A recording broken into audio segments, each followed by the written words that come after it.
Outback truckers. Richo owns a fleet of Aussie monster trucks. Always something going wrong, that's going to hurt. And all the problems that go with them. You're going to see me do me block now. He's got to get his convoy halfway across the continent. Get in the truck! To the middle of the desert. At the end of the day, the desert will do what the desert does. Claire and Mark are a trucking couple. I just looked at Claire and said, so do you want to get married? At 100 kilometres an hour in a truck on a Sunday night around midnight. They do one of the longest cross-country supply runs in the world. I've had some close calls out here, some bloody close calls. This is dangerous stuff, man. Every 6 weeks, they drive enough kilometres to circle the Earth. Oh no, stay on the road. The distance they can handle. Crazy motorists drive them mad. They're going to cause me grief. Gordo and Shu run road trains to mining outposts in Australia's remote north. I need this crap when you want to freaking overtake someone. Working around the clock. And you're with each other 24/7. Beating fire and floods. Floods I can deal with, but bloody fire. Their office is the biggest island continent in the world, where just about everything goes by road. From east to west, top to bottom, and into the scorching dead centre. These mega trucks run day and night to get it delivered, up to 10 car lengths long. They're big enough and strong enough to carry just about anything, from mega mining trucks to houses, whole herds of cattle, or just the mail. In this vast land down under, if the trucks stop, the nation stops.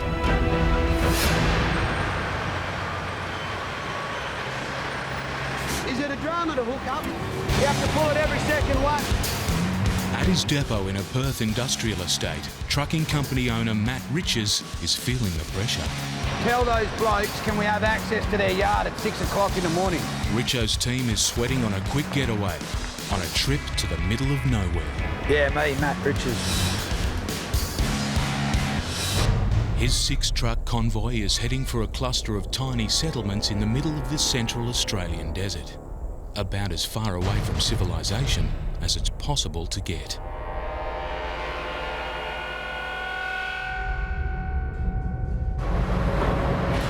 It's the last supply run of the year. Everyone wants everything for Christmas, and we're running out of time now.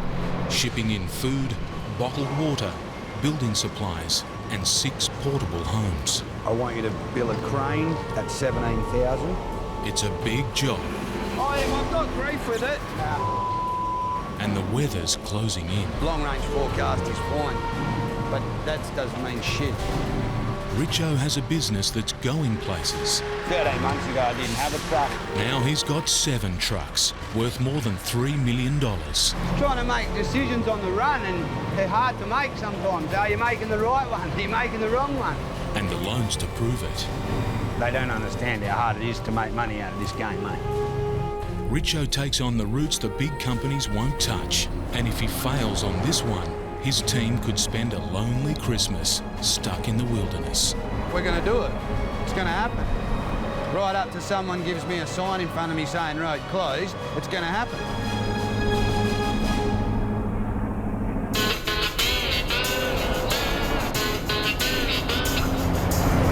With full tanks, each of these road trains carries 2,000 litres of diesel, more than 40 times the average car. Richo's fuel bill for this trip will be $20,000. If they can't get through because of flooding, that's money down the drain. The roads might be still closed the other side of Warburton. We don't know yet. I haven't heard. Monster rigs need monster engines. 15-litre brutes with the grunt of 600 horsepower. They average a kilometre per litre. Trips like this put them under maximum stress. Chances are something will go wrong, you know what I mean? On top of the cost of his own fleet, the biggest expense is this crane that's been rented to unload the temporary homes. That crane is costing me $300 an hour, and that truck's costing me $200, and this truck's costing me $200, and the wages and all of that. That's a lot of money. But it's not just money weighing on his mind. Kate, it's Dad. All Richo blames the stresses of his trucking life for the recent breakdown of his marriage. Dad's going out bush now, all right? So he won't be able to speak to you for a couple of days. Look after yourself and be good for Mum, all right?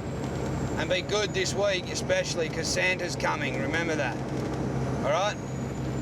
Dad loves you. See ya.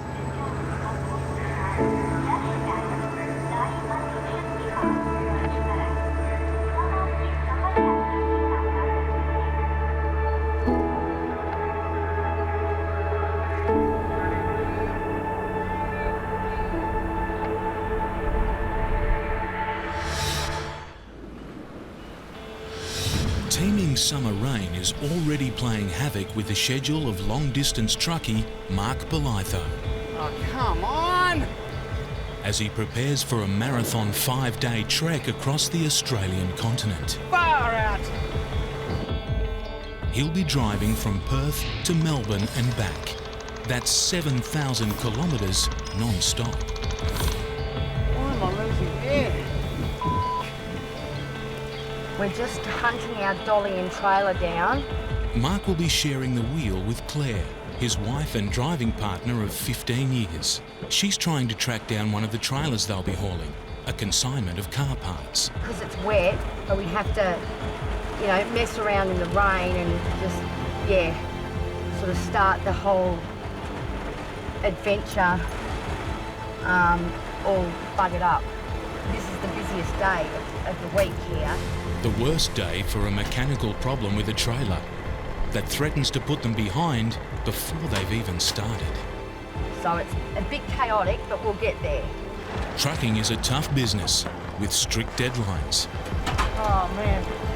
Miss an important one without a good excuse, and the boss can lose a contract, the driver his job. Wow, man. Oh. I don't believe this. I've got an air leak on the front axle on the back trailer and I can't move because it's losing that much air. You can hear it. That's a good thing. Teamwork, man.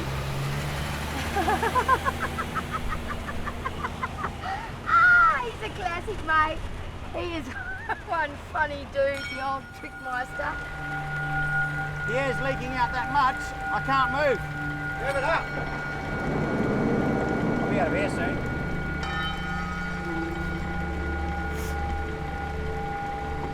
The mechanic has managed to track down the problem and fix it. All done? Or was it just a loose clamp? No, the air hoses have knocked the friggin' drain plug. Just straight in the drain.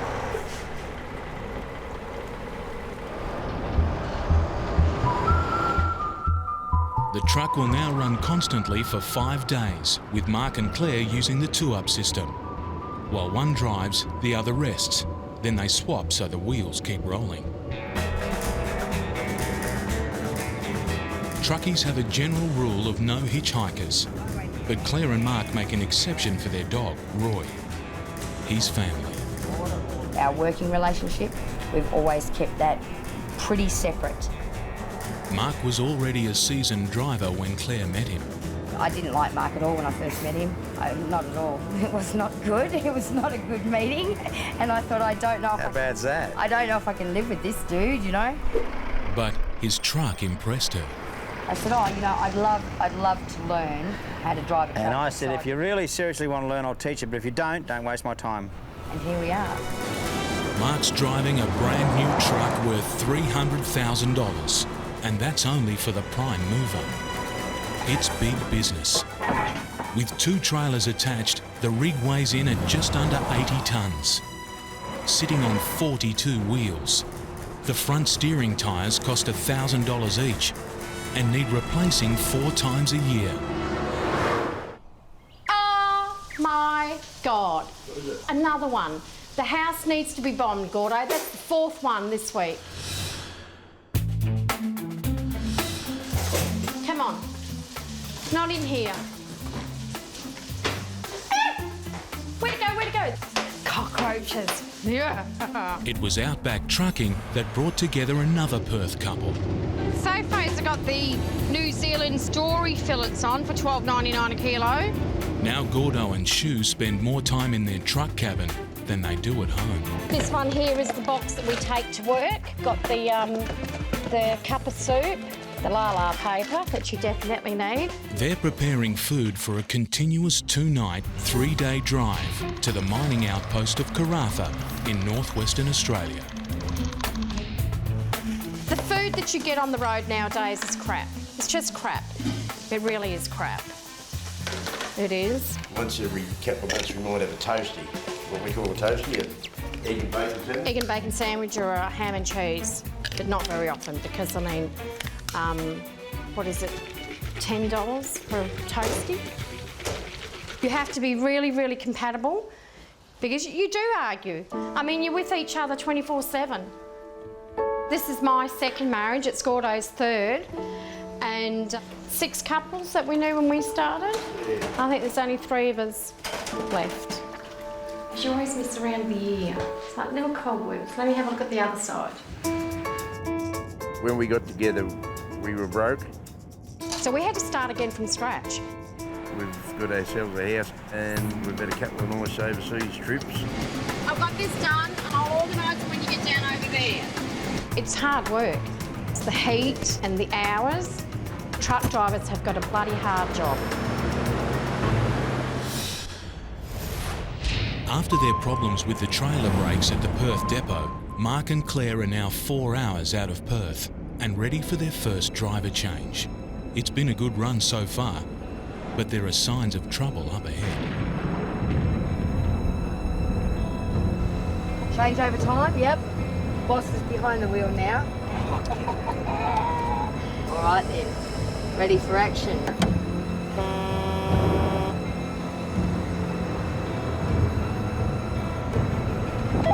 You're heading into one almighty storm.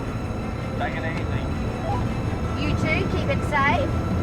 The Weather Bureau is warning of severe thunderstorms with hail, gale force winds and flash flooding. One of the worst storms to hit the area in years. We've got water over the road in front of us in the next probably 20 minutes, and we're actually going into the storm now. We're driving into where it's going to get hairiest. It's going to get dangerous, but Mark knows however hazardous the conditions are, he has to let Claire deal with it. Being in the bunk, you're at the most vulnerable. Somebody else is in charge of the whole show. I'm not incredibly brave. I have a lot of trust in my fellow driver.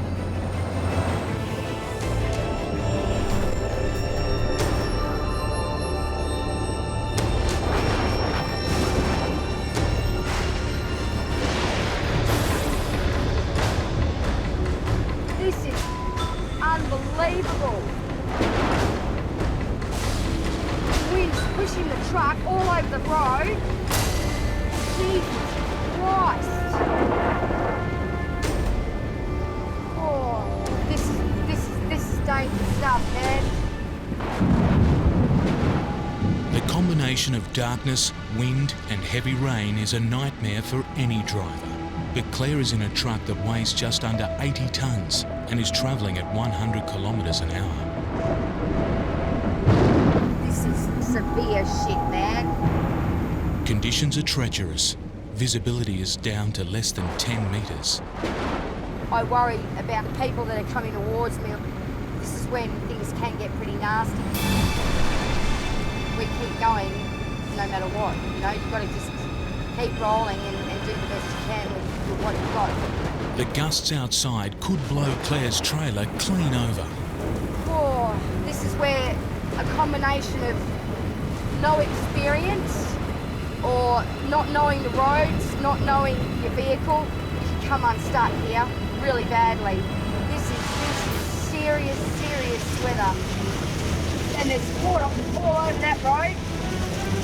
The water on the road risks rendering the tyre treads useless. One mistimed touch of the brakes could send the rig into an uncontrollable aquaplane. It's unbelievable. I have never seen anything like this in 16 years. I have never known water to be out over the road out here. You have to think about going over in a parkway. Look at that, all this water. Never seen this. This is just unreal. Woo. Scary stuff. And you see the trucks have even pulled over.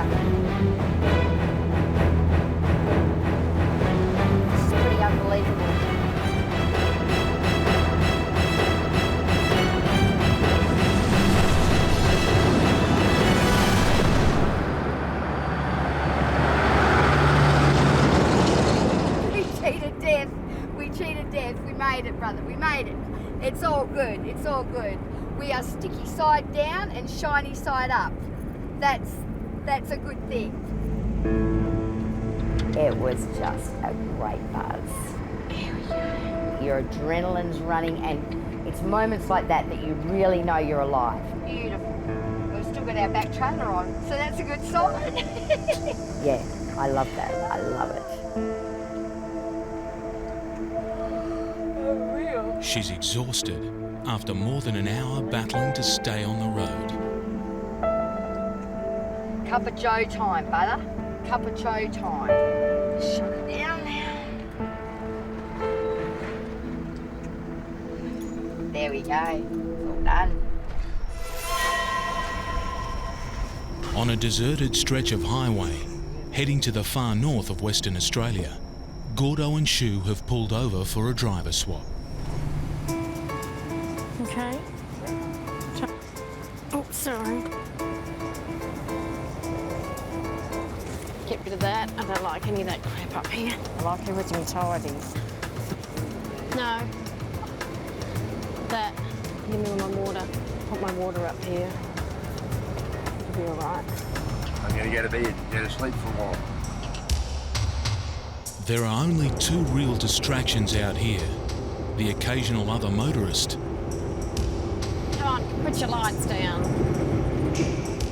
and stray animals. You try to avoid them as much as you can, but if you can't avoid it, you just got to gently apply your brakes and hope to hell that when you hit it, you don't do too much damage to your vehicle.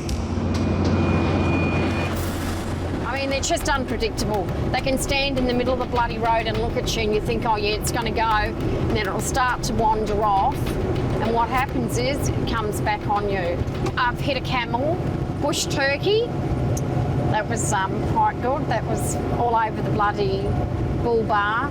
We've hit a big kangaroo where its head came off and it's actually between the stone guard and the windscreen. And it's like Skippy just looking at you with all the blood and the guts everywhere. And I've screamed, and Gordo's woke up and he said, what? And I go, oh, well, and he goes, I told you, no hitchhikers. He just pulled up. He just pulled up and he just pulled the roo by the ear and just threw the head away. You know, just took the. Oh my God.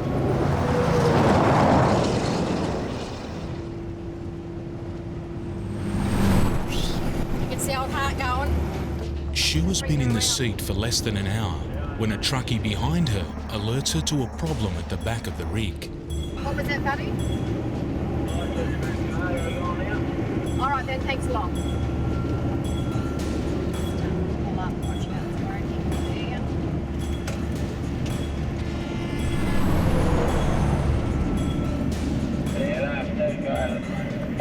No worries, you have a safe one, buddy.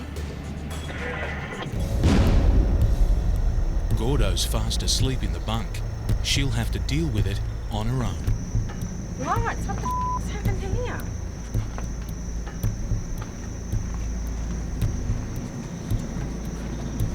That one's in.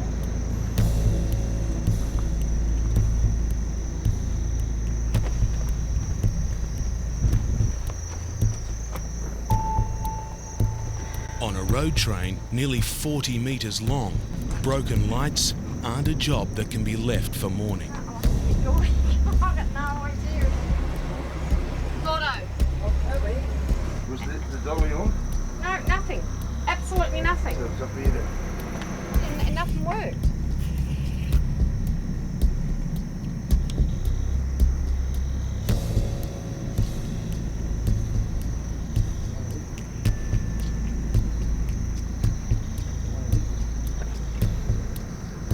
Turns out it's just a loose connection that Gordo can fix. Thanks for that, possum. It's lost time, but safety always has to come first.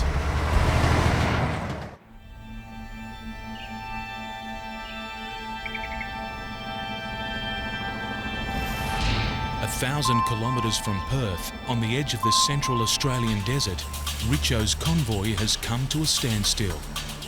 The easy yards are over. The bitumen is about to end.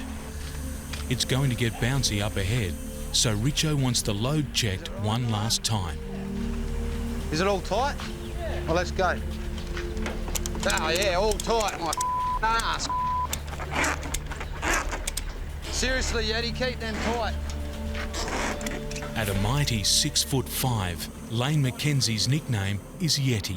At 21, he's the youngest of the crew. Lane, e.g. Yeti, he'll be, he's normally the general freight driver out there every fortnight, so he does this road every second week. Yeti knows the road ahead, and although he's the youngest, he's not afraid to speak up. I mean, we're going to have to wait like 20 minutes apart.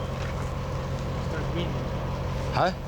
There's no wind. There's no wind to blow away the dust. Too much dust, and they run the risk of it clogging up the engines. You just suck dust all day, fill the air cleaner up with dust, and then you choke the motor. But it's all right, a bit won't hurt.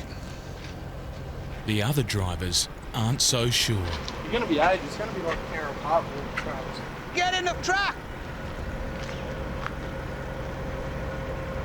Righto, you're going to see me do me block now. Get in the f***ing truck! Get in the f***ing truck!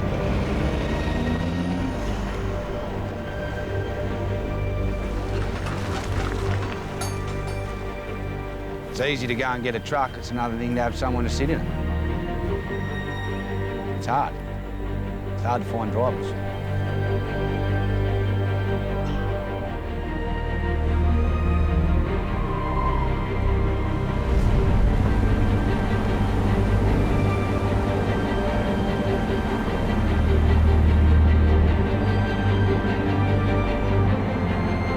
Yeti may be the baby, but he's one of Richo's most trusted drivers. As soon as I got old enough, got my rotating license and started working for Matt. Yeah, been doing it ever since. Oh, every day you learn something new out here. There's an operator and a steering wheel attendant. That's what I reckon. A steering wheel attendant. They don't get out of their truck. They just sit there and drive. But then you need operators. They're running big loads or heavy loads or something out of the ordinary. Like 2,000 k's of dirt through the guts of WA in the hardest road around.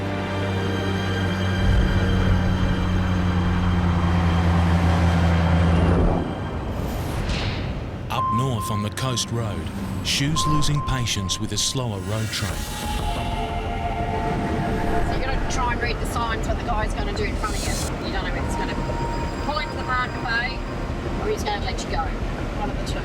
But overtaking in these elongated rigs is a tricky operation, and it's not helped by two fellow truckies tying up the CB channel.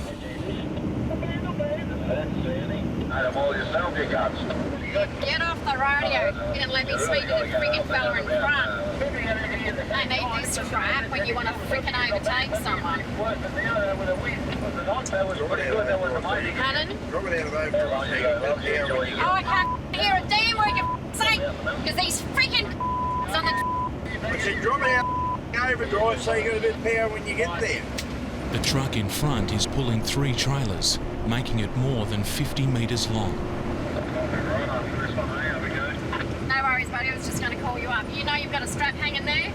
Yeah, hopefully it goes up the wheel. We've got one coming there. We've got one coming there. Oh, I got one coming, buddy. I'll wait. Shu's towing 2 trailers. To get past safely at this speed, she'll need at least 2 kilometres of clear road. Get around him. All right, all right. I'll come round now, bud. Just on your back door. Now she's committed, Shu will need to be on the wrong side of the highway for more than a minute.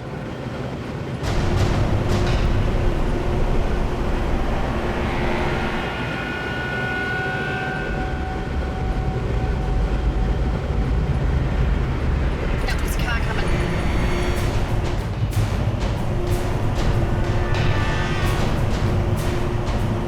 It's all right, buddy. I'm going back in.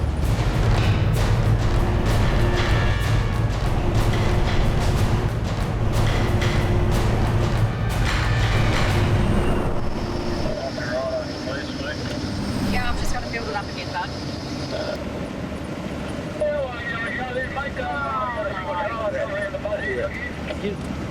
Just leave it. Where are you going, Ed? He can't even see what's coming over this hill, so I'm going to back off. Anyway, you sit back there, Possum. I'm in the driver's seat now, not you.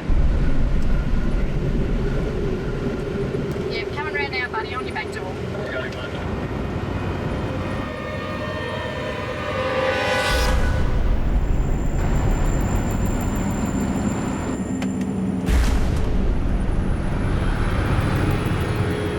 Thanks, you have a safe one.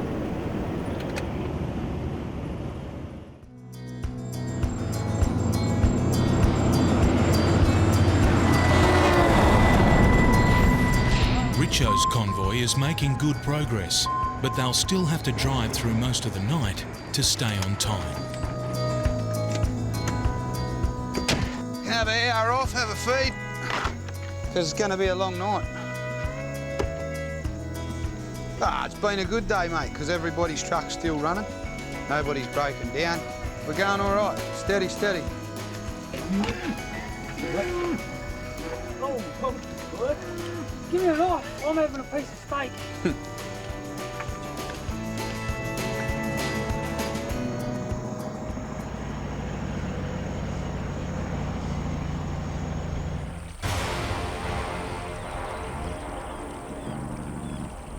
The next day arrives, and so do the first signs of trouble. Overnight storms have streams starting to run. Several roads have already been closed. The convoy is moving at half speed. Next stop is the Warburton Roadhouse, 200 kilometres away.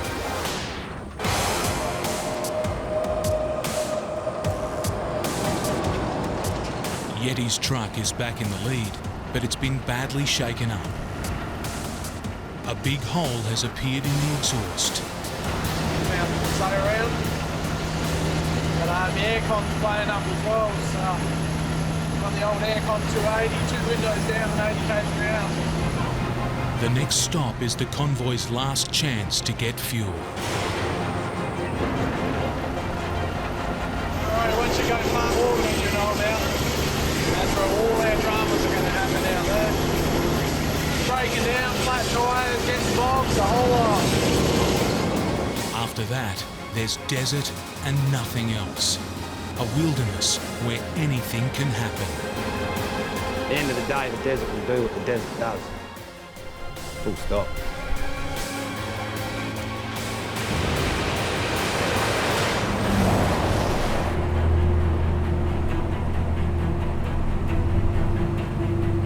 After their thunderstorm scare, Mark and Claire have made it on time to the edge of the Nullarbor Plain.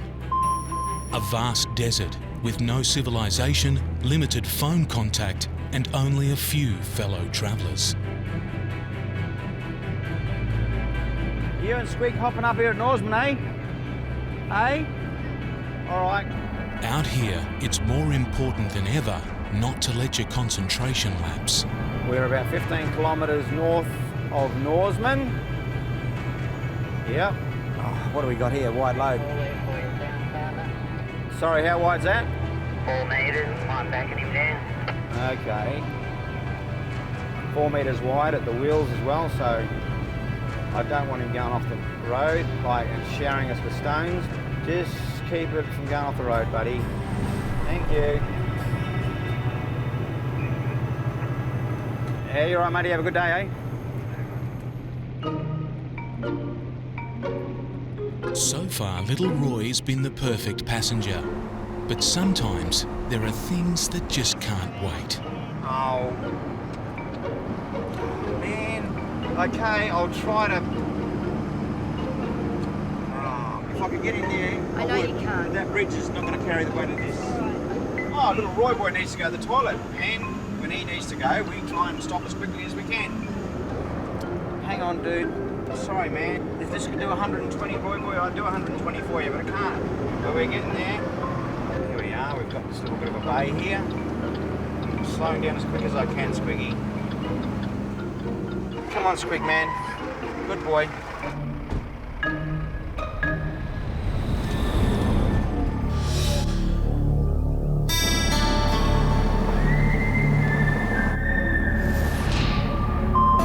After a 1,700 kilometre trek from Perth, Richo's convoy has made it to the tiny desert community of Warburton. I'm just going to go and find out about these roads so we can make a decision about the roads, all right? The trouble is, it may not be his decision. Is it still closed? Well, it was yesterday, I don't know about today. Roads can be officially closed out here by local authorities without warning. Everyone's so f***ing pedantic. Closed roads mean a whole lot more red tape. Hey, listen, we're just trying to make a decision about the roads. Can you just give us an update on what's going on with it?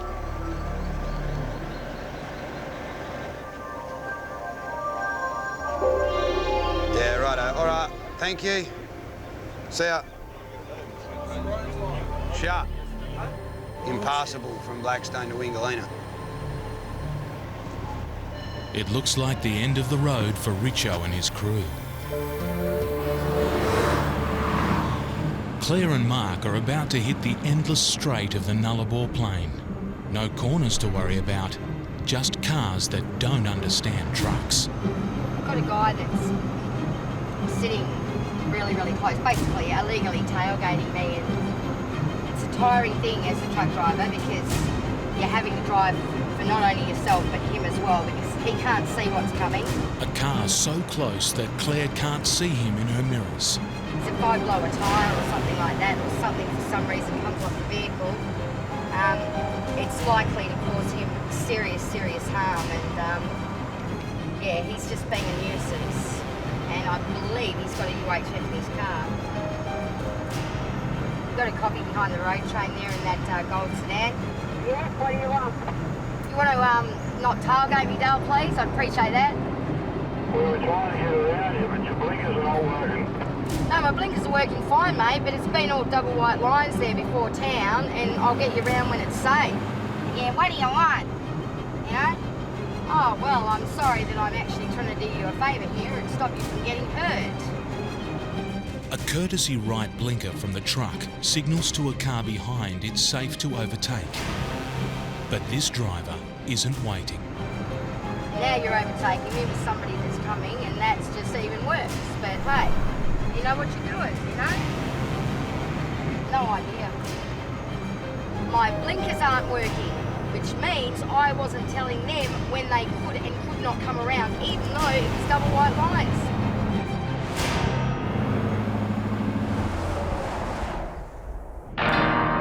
Claire's still getting over the tailgater incident when the road throws up another test of her patience. Come on, Brad. Don't let the side down, brother. Don't let the side down. A slow car is holding up the truck in front. Come on, boy. This person's a menace. A menace, I tell you. We've been trying to get around this car for approximately 80 kilometres. There's the boys in front, me, there's another truck behind me, a couple of cars, another 2 trucks behind him. Because we don't have the same acceleration as cars. You can't just put your foot down and go. You've got to sort of build it up, wind it up, we call it. Come on, Brad. It's very frustrating, but when you let it affect you and you bring emotion behind the wheel, it's a bad combination. It's never going to end well. Basically, you're in control of a weapon. Claire's decided she's had enough. Now there's just the car to deal with. The car in front of us now is telling me that they're going to cause me grief. And I don't even think they're aware that I'm behind them at this stage. And what they'll do is they'll do something really stupid like slow down. The car might be able to stop, but it's not an option for Claire. And now he's going to don't. The driver seems oblivious to the fact that behind him is an 80-ton road train that has a momentum all of its own.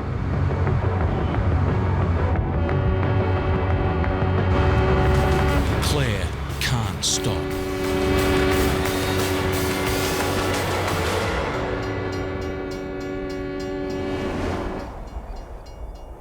You do not slam your bloody brakes on at an amber light. They normally drift all over the road. You can see them like this, rubbernecks, where they're talking to their mate and they're not paying attention to what's going on up here. And he'll probably give me the stinky look later on. If he catches me down the road here, you know, you get the look. They look up at you. Or they pick their phone up and say, I'm calling your boss.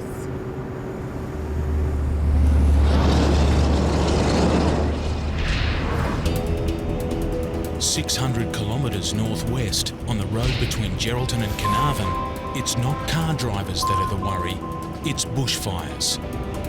Floods I can deal with, I think, but bloody fire.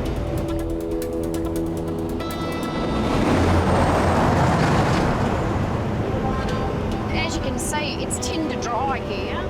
It is, it's just, you know, and it's flat.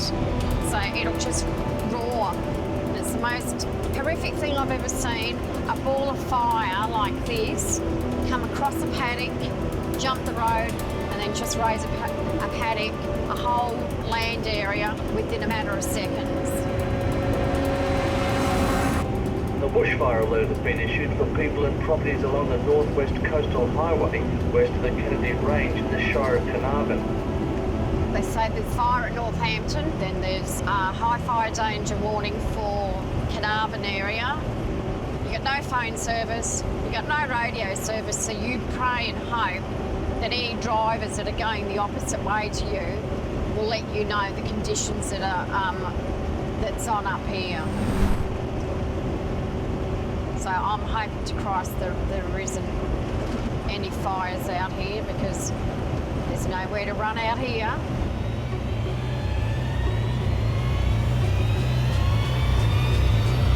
I don't like the look of it over there. It's pretty bloody black over there.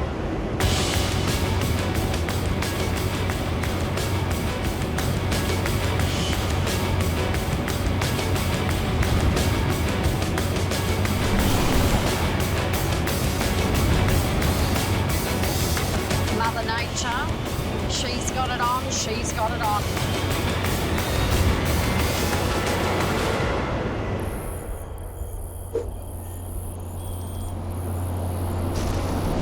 Gordo and Shu have been holed up in the cabin now for more than 24 hours. You don't stop too often for a girly stop. You try to hold your girly stops until your two-up driver gets in the seat. When we first started, I just used to drive in a singlet and a pair of knickers and didn't realise that you're supposed to tell your two-up that you're getting out the front. Thought I'd stopped, and I actually had the curtains shut, and I thought, oh, stop for a boy stop, so I'm going to go out for a girly stop. And I've just got out, walked into the bush, and I've heard a truck, and I thought, oh, someone's coming in. I better make sure that they can't see me. And then when I come back out the bush, here's Gordo driving off out of the car park. I had to wait until someone came in, and the guy must have just thought I was totally crazy because all he could see was this woman in her knickers and singlet running towards him, crying and screaming. And the first thing he said to me, he goes, "New on the job, aren't you?" And I go, "Yeah." He said, "First rule is," he said, "you always tell your two-up partner that you're getting out of the vehicle."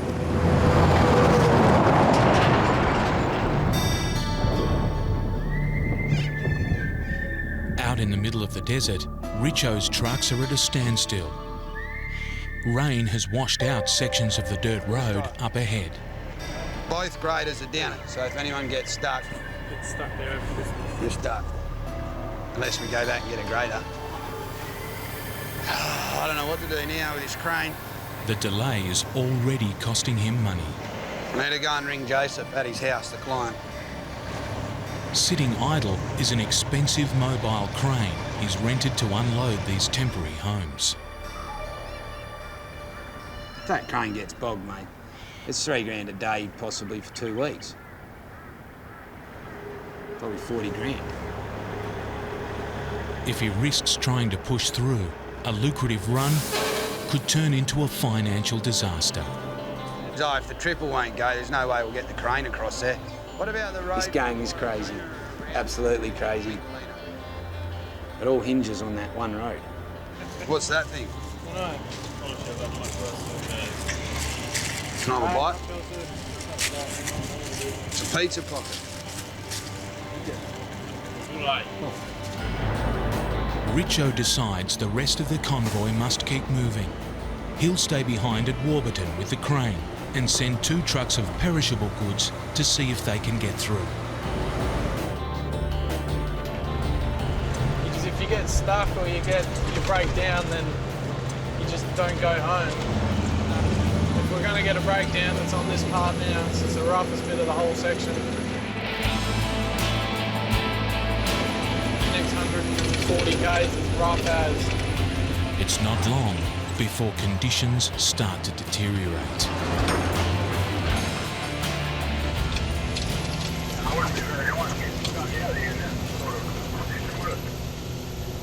You only got to wait 20 hours and it dries out.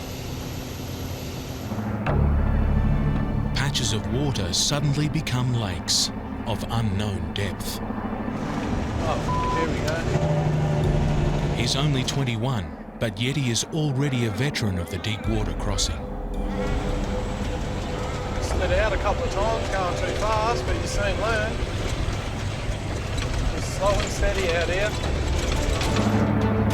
There's no way of knowing what the road is like underneath. The rule is, once you commit, you have to keep moving. If you stop, you could be stopped for weeks.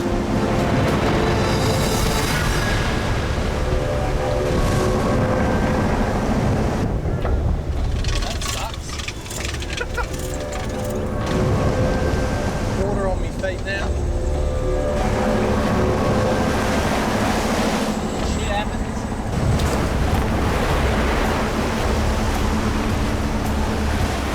You get through one, but there's another waiting. Here we go.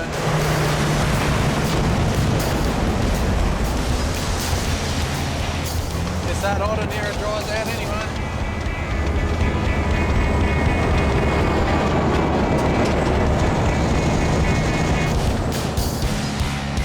The trucks make it through, but they've taken a hammering. See if it starts.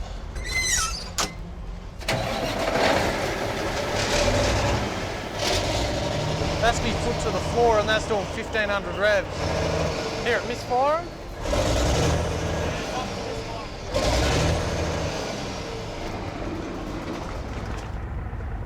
This thing's been leaking for ages. There's diesel everywhere under here. Not good at all. I'm going to make a phone call. Time to give the boss back at Warburton some more bad news. Where are you now? Ah, sorry. Yeah. Looks like they've lost a truck. I'll camp a couple of k's out of town and then I'll pull up at the truck shed in the morning and do it. We'll be right. We'll get through it. Yeti will have to sit tight, camp out, while Richo organises a replacement truck. It's too hot out there, so I just come and sat in here for a while. I can't do bugger all else, you know. My truck's not even running properly. You know, you heard it, it's misfiring and all sorts of shit, so I've still got to wait for this other truck. And, yeah, it's just what happens out here. You can be here for 5 minutes or you can be here for a week.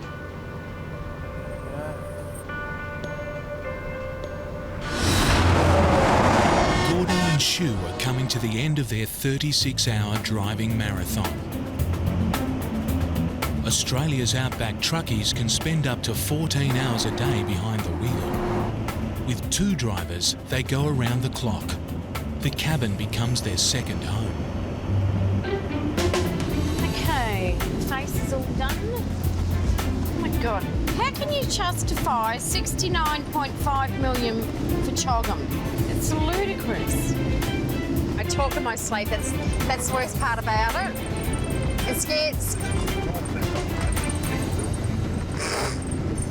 It scares the crap out of Gordo because I'll get up and I'll stand there and I'm real quiet.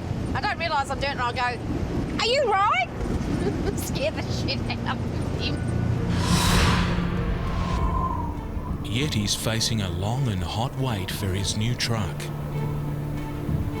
The roadside temperature has climbed into the 40s. The freezers will be working overtime. Yeah, it's like 40 degrees, eh? And the news on the two-way brings no relief. What do they mean? They're still there and they can't get the other truck started. The breakdown has already cost them precious time.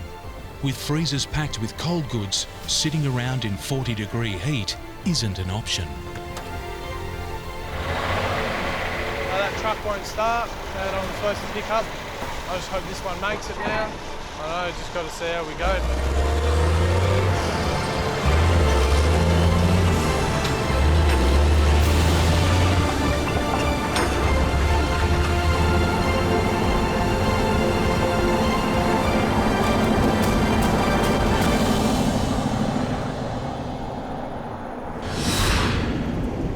House keys, car keys. What do I do with the clicker? And clicker. I'm first in the house. So I need to go la-la.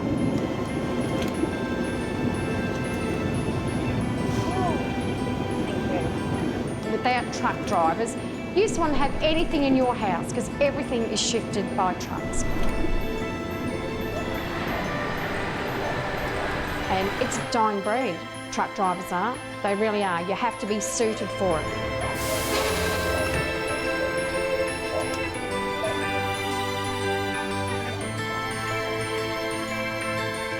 Cheers.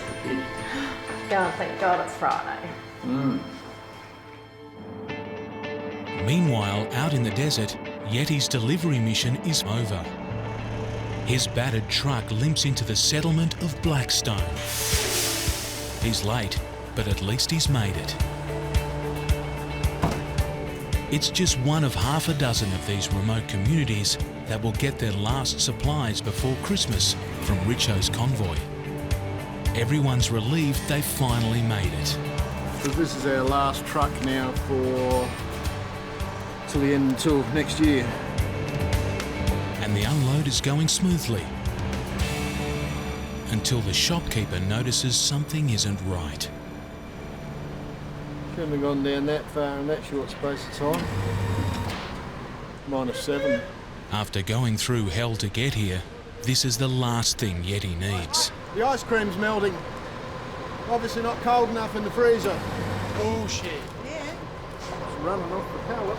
Oh no, don't say that. What temperature's that freezer running? Oh, it's been running right all the way out here. Probably about 8, 7, 8. What's that running at? It's got to be at -18 or below.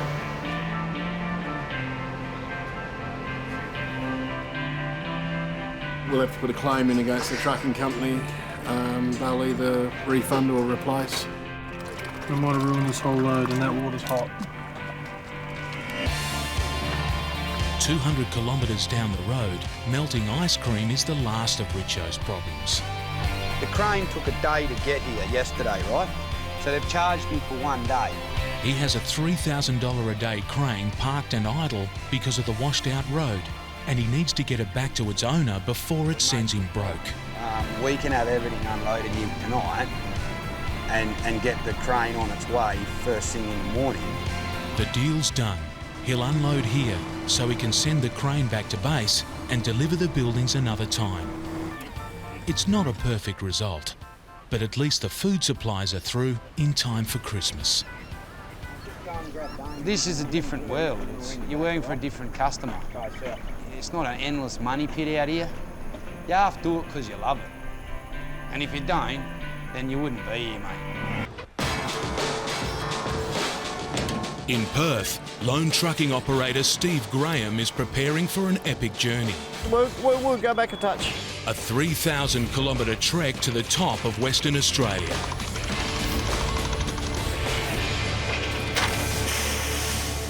Steve's a veteran driver with a reputation for getting trucks and goods into places no one else can. I generally get to where I say I'm going very, very rarely in all the years that I've been doing it. And I go into a lot of terrible places that I don't get there. That's why people ring me up and ask me to do it again. He knows from cruel experience this trip could take 4 days, 4 weeks, or forever. Dodging animals, crossing flood-swollen rivers, and battling bog after muddy bog. How's the sky looking today? Oh, I'll be buggered. The wet season looks like it's starting early. If this particular bog hole got 20 mil on it just prior to me getting there, then it would pull me up. Things have to start moving. This trailer has to go now. It's wild country where Steve's going, with crocodile-inhabited rivers to cross. So his gun and dog will ride up front with him. It's the last place on Earth you'll want to be breaking down. And Steve's engine has been threatening to do that a lot lately. And all of the time that I've been working this very tired engine in order to get the money together to put a new engine in, you're nervous the whole time. When's the thing going to blow up? When's it going to grab a piston? You know, the whole time you're in it, you're under stress. Is it going to let you down? You're going to have a whole heap of disappointed customers. Fingers crossed it'll do this trick.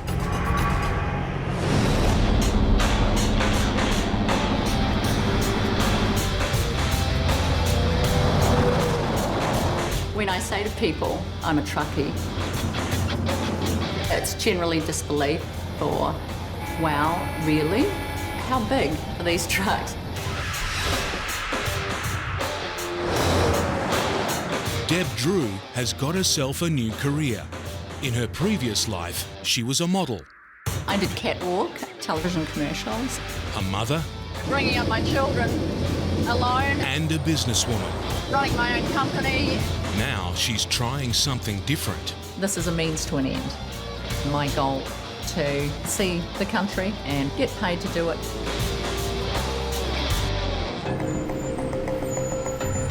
She and driving partner Damo are about to set off on a trip to the dead centre of Australia, Melbourne to Alice Springs, when they get a late change to their destination.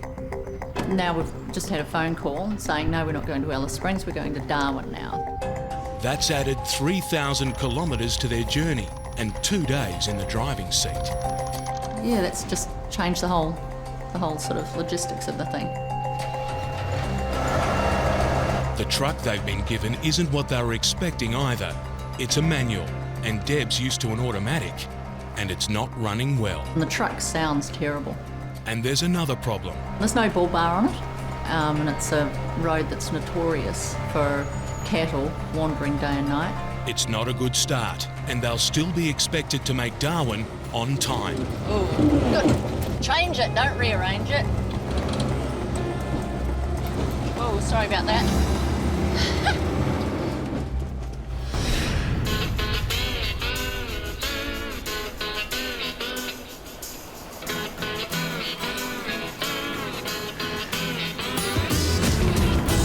Steve Graham's been driving for 2 days. He's travelled 2,200 kilometres from Perth to the coastal town of Broome. He's 2/3 of the way to his destination of Columbaroo. The easy part is over. Soon the bitumen will end and the hard yards begin. The weather's done what we wanted it to do. It rained up here for 2 weeks, now it's dried out for a couple of days, so we'll be good to go. Steve has a few last things to load before he heads off into the bush. We'll take this fridge stuff off there, lift it off, and put your rolls of wire all the way across, make a level bed of the rolls of wire, and put the fridge, put them back on top. Does that sound like a plan to you? It's not all heavy freight on these runs to nowhere. Someone wants a load of eggs delivered. Is there some plan here that the eggs are going in the front of my truck with me? Because they're not. They'll never, I don't cut freight in the cab. I'll take the eggs. Why don't they get eggs off the plane? You get this trailer, that trailer, that trailer, you get all those trailers, but you don't get the cab. It's the last stop for Steve's one-man truck show. You want to put the sliding poles down here? Yeah, if you like, mate.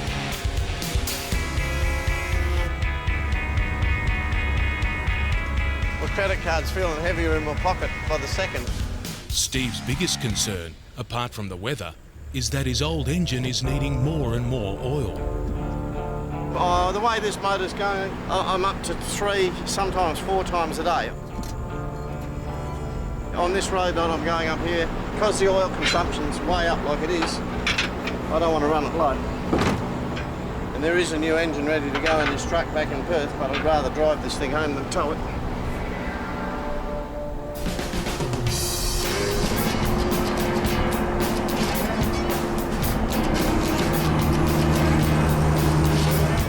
Things will start to get serious now.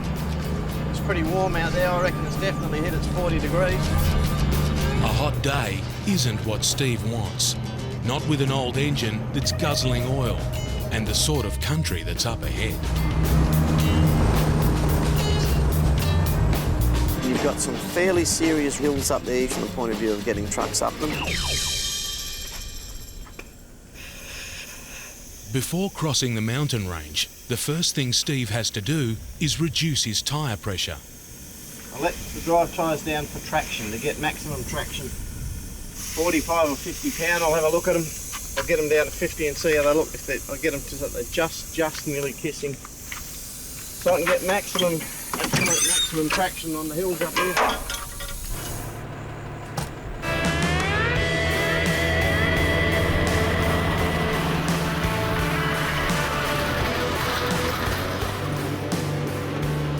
Truck feels a little bit more wishy-washy now on those tyres, but I'll get used to that soon enough.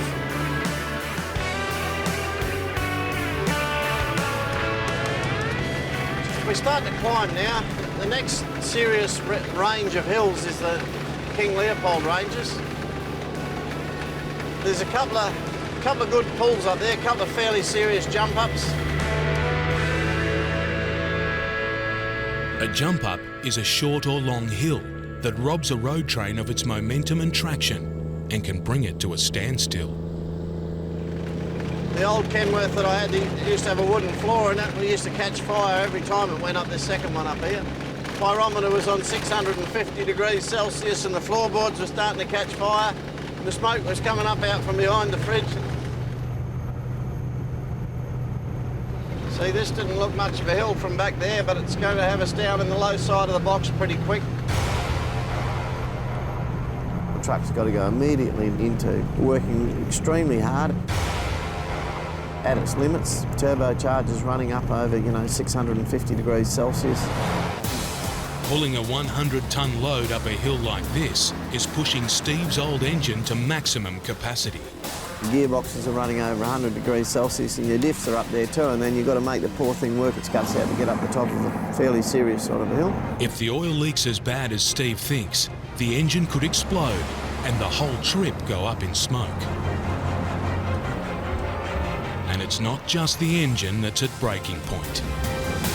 Back diff's hot, front diff's not, and that's because I didn't engage my power divider. What an idiot I am.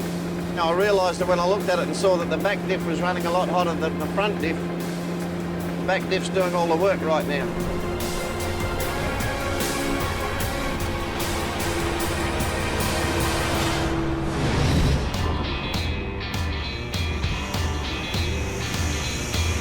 In Perth, interstate truck driver Mark Belitho is getting his rig ready for another 7,000 kilometre cross-continent trip to Melbourne and back. Somebody else has touched all this, and I cannot leave it like it is. It's got to be done. I treat this truck like it's my own. I have become fastidious, pedantic, whatever the word is, very particular about any dust. And I've got a duster and dust cloths and hand wipes, and I'll clean while I'm driving along. My brand new flash hockey straps with the plastic protectors around the door hinges. I have to have my road train sign as straight as possible. Taking Roy to the loo before we go. So we're all organised, buddy, hey. Riding alongside on the trip will be Mark's driving partner, Claire, and little Roy, who never misses a trip.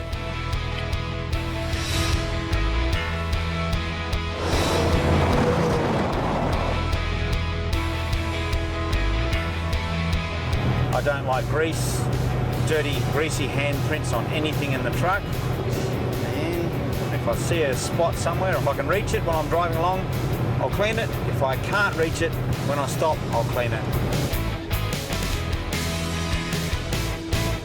Mark lives for his truck. He even proposed in it. I just looked at Claire and said, so do you want to get married? So you want to get married? At 100 kilometres an hour in a truck on a Sunday night around midnight. I went, yeah, all right then. By nightfall, they're well out of Perth, and after a driver swap, it's Claire who'll be in charge for the next 4 hours. Some of the dangers is driving at night. Obviously, you can't see as much animals. A few months ago, I hit 4 kangaroos before I was 170 k's out of Perth. Just one after the other, boom, boom, boom.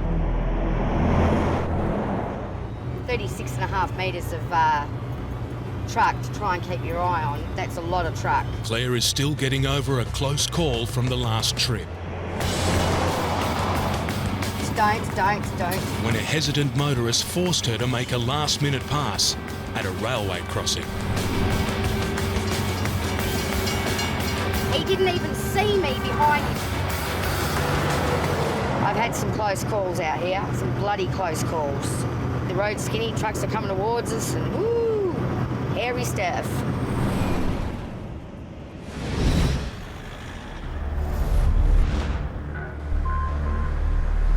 After the last-minute change to their itinerary, sending them to Darwin instead of Alice Springs, Deb and Damo have had another setback. We're told that the trailers are going to be ready at 6 o'clock. It's half past 11 now. And Deb's having more trouble with the gears. Yeah. No. Yeah. That's first. First? Yeah, second. Yeah. Second? Yeah. Third? Yeah. Fourth? Yeah, start off in second. Yeah. Finally, we're leaving. In the meantime, I jumped to the bunk and had a bit of a sleep, so...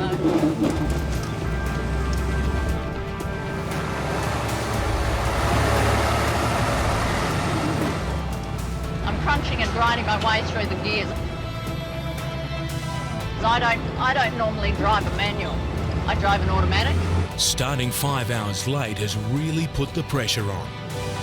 We'll be just going hard from here on. So no mucking about. Got to try and make up lost time.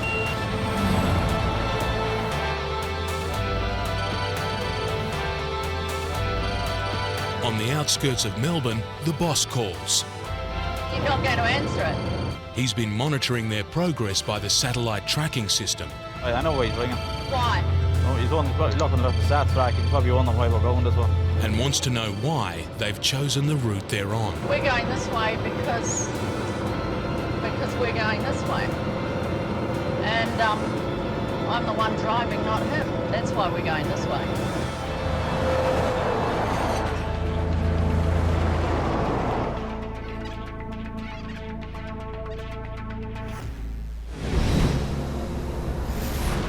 Back on the mountainside, Steve Graham's road train is giving him all the wrong signals. So I don't like the feel of that. Might be a bit of oil or something spilt back on the clutch plates, but I didn't like the sound of that at all. It doesn't look much, but by Jesus, this truck's doing it now. Just between you and I'm not feeling too good about it.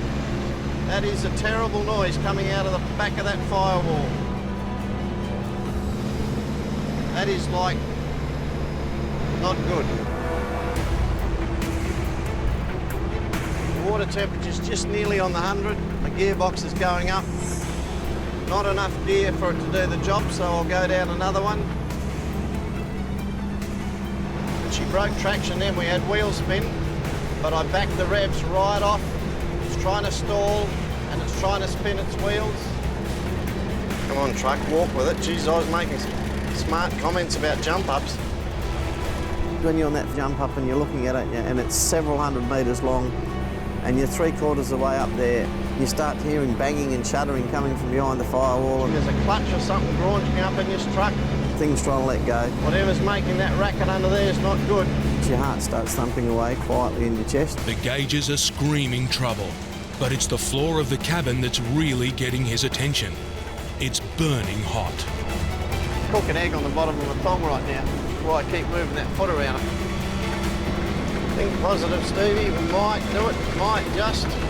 He knows that if the hill wins and the truck stops, he's got a whole new battle on his hands.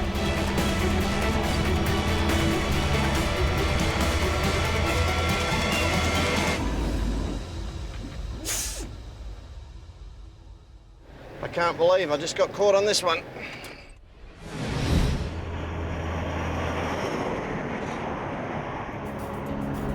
Claire and Mark's road train has run throughout the night.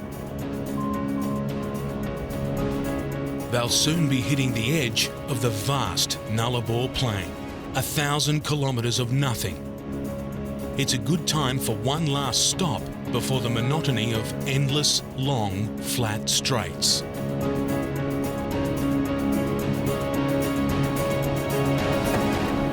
Come on, Squig man. Little Squiggy, hey? You have a good snooze? Yeah? Oh, he's going to back one out. Also crossing the Nullarbor will be 2 oversized trucks carrying mining equipment. They're probably going to have to back out. Both of them, they're huge. And Mark's keen not to get stuck behind them. Hey, you want to go to the toilet? So you can head off. Try not to be super long. Come on, dude. Claire, finish your stinking cigarette. No, I I asked you not to do that. It's been a long night. And you're going to smell getting in the truck. For everyone. There you go. Oh, come on. You little... If he gets around there without scraping anything, he's done pretty good. That's some good driving there in the big red cab over. Yeah, bit of luck there, buddy. Bit of luck, I don't know, mate. I'd say it's skill because there's a little rock wall there and I was going to check to see if you had scrapes on your tyres or your paintwork on the right, but not a drop. Thank you, buddy. You's going east or west? Heading east, buddy. Not a drama, mate. Plenty of road out there to pass you anyway.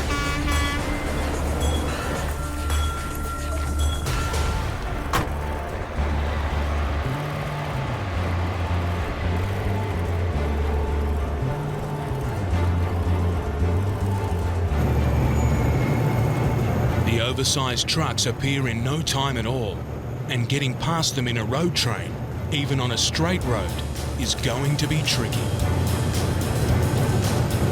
I'm going to be overtaking 2 4.5 metre loads, which is around close to 15 foot wide.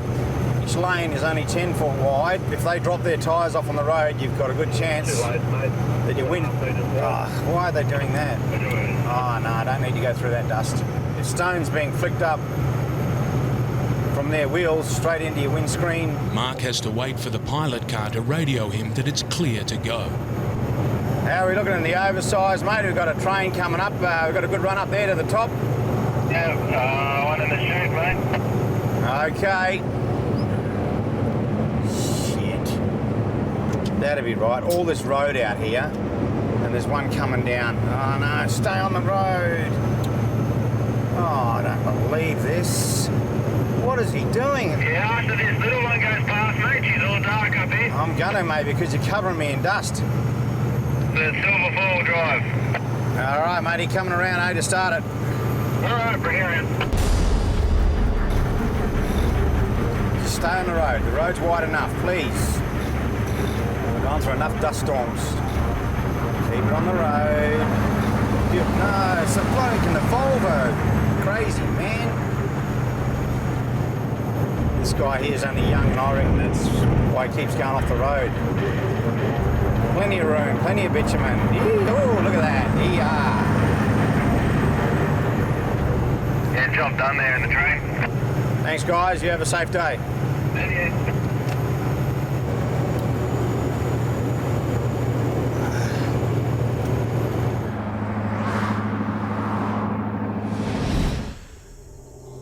Steve Graham's road train is stuck on the side of a hill. And I had traction here, but I didn't have a low enough gear. I was in second gear, not first. He's only a few metres from making it over the crest. All right, we'll break this road train up. But now he's got the back-breaking job of uncoupling the trailers and pulling them over the top, one by one.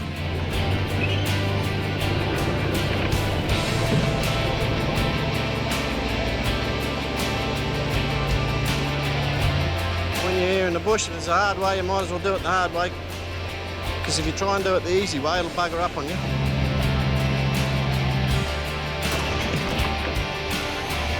All right, should be good to go.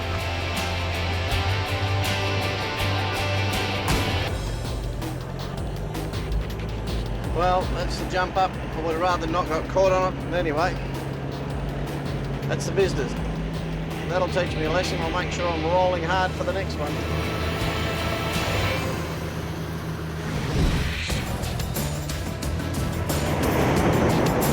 After a stop to change drivers, Mark and Claire are on the edge of the Nullarbor Plain.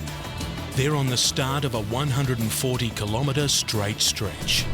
You find that, you know, if there's anywhere that you can sort of perhaps lose concentration easily, it'll be along here. The driver swap means Mark can catch up on some sleep, but it also means they're back behind the same wide load. I'm going to have to get around them. Hopefully he's not going to cover me in stones and crap. Claire still remembers a terrifying experience she had with an oversized convoy. I hadn't been driving that long at all, only a few months, and guy in the wide load went off the road. It shattered my windscreen, and I had glass all over me and all in my head, and had to try and slow the truck down. And as I moved my legs, all the glass under my feet and seat was cutting me. It's not the greatest section of road to have to do it on, because there's a lot of divots and your steer tyres can get caught in them, and it's like sort of sitting on rails. Yeah, matey. Take a run for it if you like. I'll give it a go. Claire's now flying blind, relying on someone else's judgment on how safe it is. Turns out it's not safe at all. There's one coming. Me. Not smart at all. It's very uncool, man. These guys up here are responsible for calling and saying it's dark, and it wasn't dark, which means there was somebody coming. That's how accidents happen, man. It's a straight bit of bloody road you can see for a million miles. I'm out and about, halfway along, 2 4.5 metre wide loads, and there's a road train coming towards me. That's just careless. That's slack work and carelessness. Claire is stranded on the wrong side of the road. She needs the oncoming road train to back off.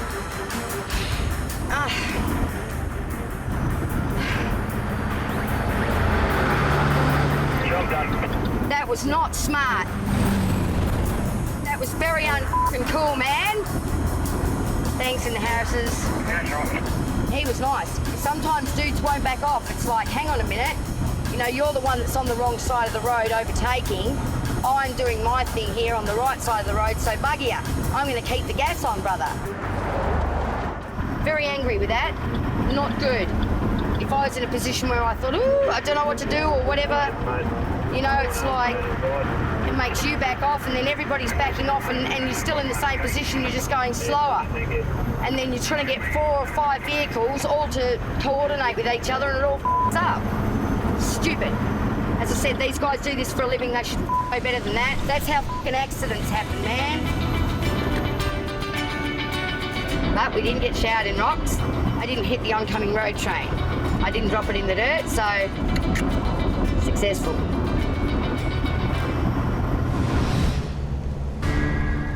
In remote northwestern Australia, Steve Graham's battle-scarred rig is now negotiating a lonely bush track. He's trying to stay ahead of forecast rain that will signal the start of the wet season. But the road from here is a minefield of bogs, river crossings and steep climbs that have already pushed his ageing engine to the limit.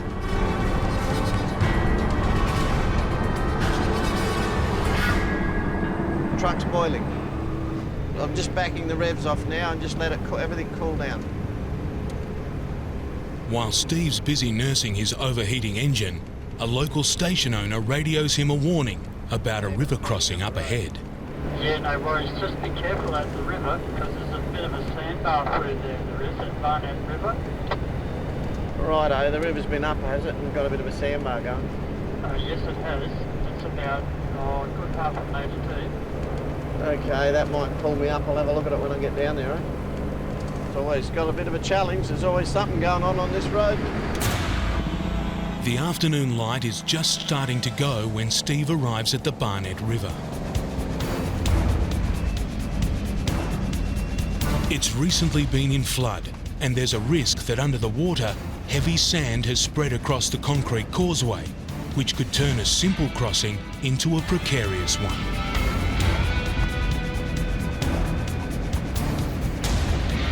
There's some sand washed up in the middle. I can see the sand there, but I'll just stick in the middle of the floodway here. Oh, up on the sand there, it's deep enough, but I should plough through and pick up some concrete at the bottom. There's a bit of depth in the water there. She knows she's working, the old girl. Shit, we got to.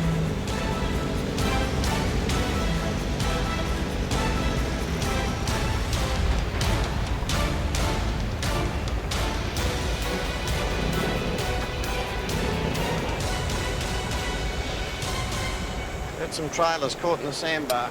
Bugger it.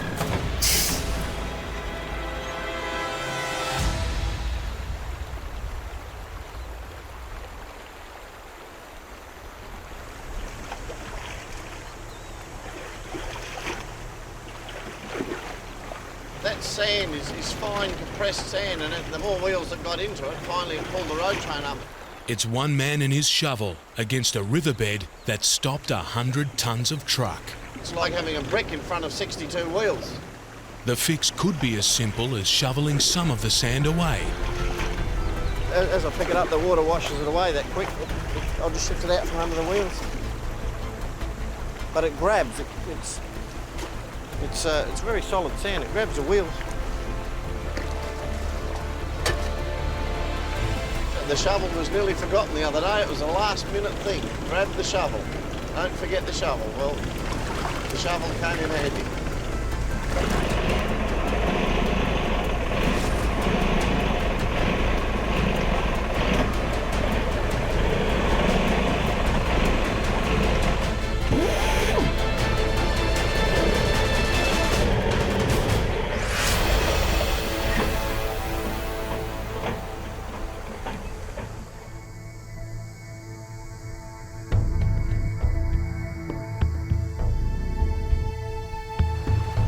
At the Barnett River, Steve Graham's watching the light fade fast, but he can't afford to give up. Steve can't leave the truck straddling the river overnight, in case there's a flash flood. That would be disastrous.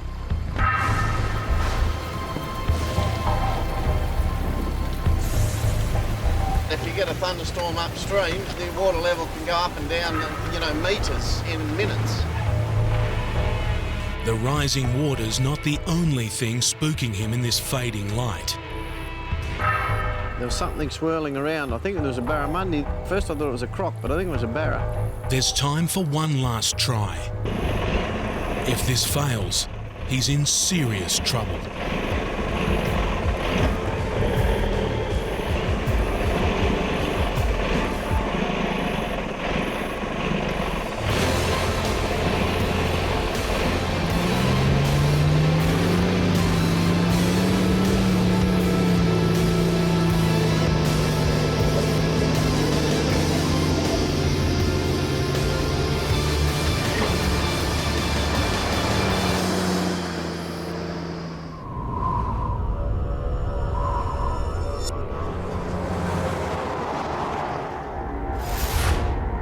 On the edge of the Central Australian desert, We're heading out into the Outback proper now. Deb's worried about the number of animals she's passing on the roadside. We're just coming up to the area where we've been told cattle will come onto the roads. We're just sort of making a point of keeping eyes on the road. Sitting 2 metres up in the cabin gives her a clear view of any animals. If I see a beast on the road, then I'm going to certainly slow right down. But the roar of a road train travelling at 100 kilometres an hour can spook the animals into doing crazy things. They can be a little bit unpredictable, I don't know, and maybe even they don't know which way they're going to run. So I've got the warning sign here, animals on the road. A couple of kangaroos that were just standing on the side of the road, but they saw that car coming the other way and took off into the bush. This time of day, just on dusk, is the worst time for wildlife. Out of all the hundreds of thousands of acres they could be jumping around on, why they want to be on a road. Despite being Spartan and unfenced, this is still grazing country for cattle and sheep. Haven't seen any cows yet though. Hitting a cow without a bull bar, I really don't want to do that. It would end up taking out a headlight or two, maybe pushing the bumper against a front wheel. No cattle, but plenty of sheep not far from the tarmac.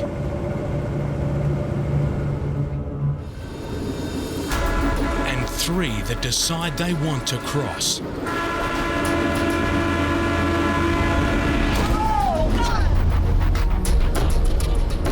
I hope. Vehicle behind me. Oh, dodged it. That's all right. That was a herd of sheep. Ah, I got one. Straight under. Whoops. The vehicle behind had to dodge. Probably as it came flying out the back through the trailers, I'd say.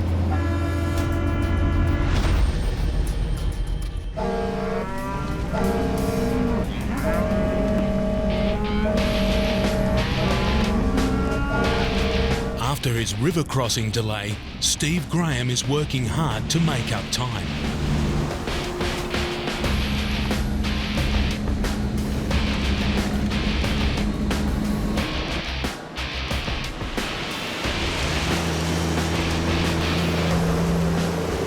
But the start of the wet season is never far from his thoughts. I can see there's been a lot of rain here, a lot of rain. So all this water that was up here will have ended up down there in the creek.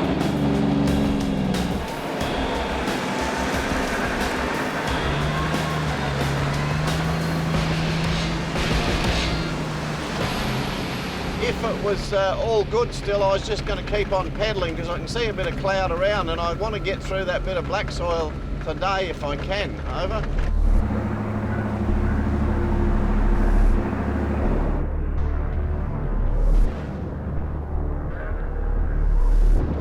The clouds Steve saw a few kilometres back have now built up into a storm cell.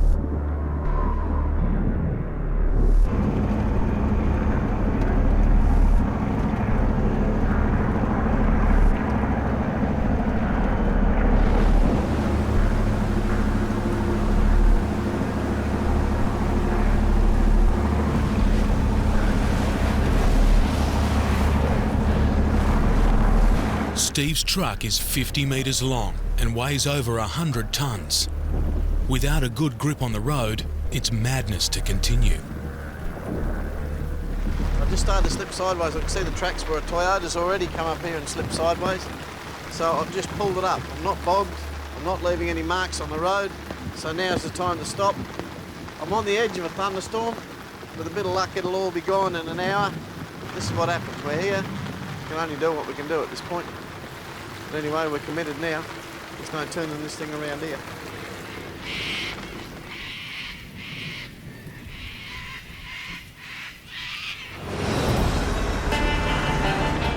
On the road to Darwin, Deb's still thinking about the sheep she hit a few kilometres back. Hitting a sheep or a kangaroo in a truck this size, the impact's actually really pretty insignificant. You hear a thump, and that's about it. There's no big bang, there's no bouncing about, nothing like that. You just go straight over the top of it.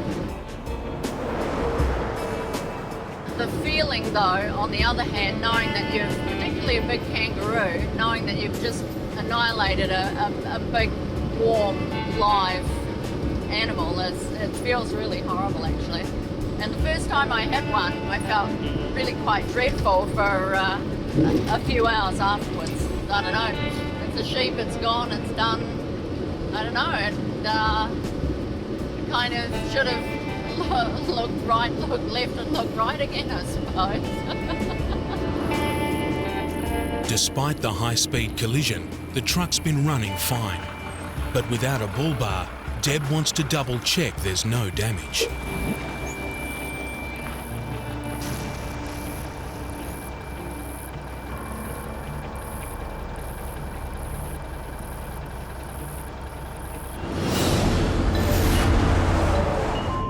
On the Nullarbor Plain, Claire and Mark are having to make an unscheduled stop.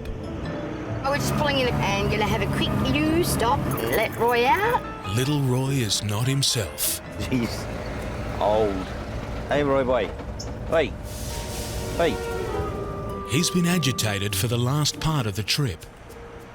Maybe a comfort stop will help.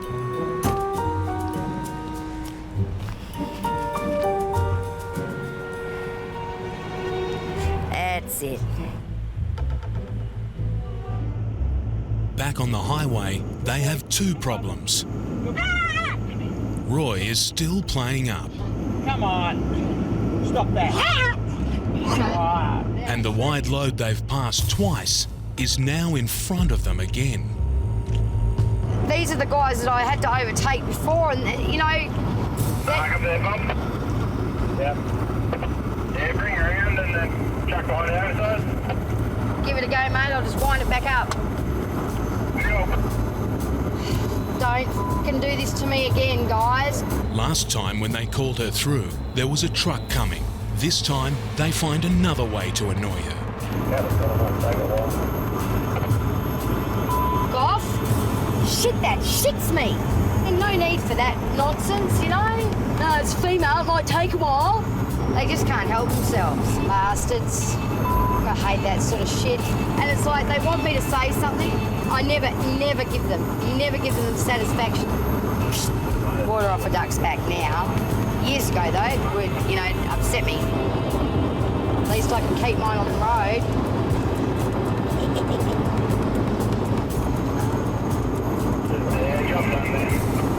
Thank you kindly, gentlemen.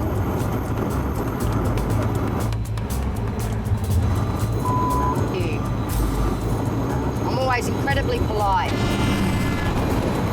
Got to play nice with others out here, and they were not playing nice.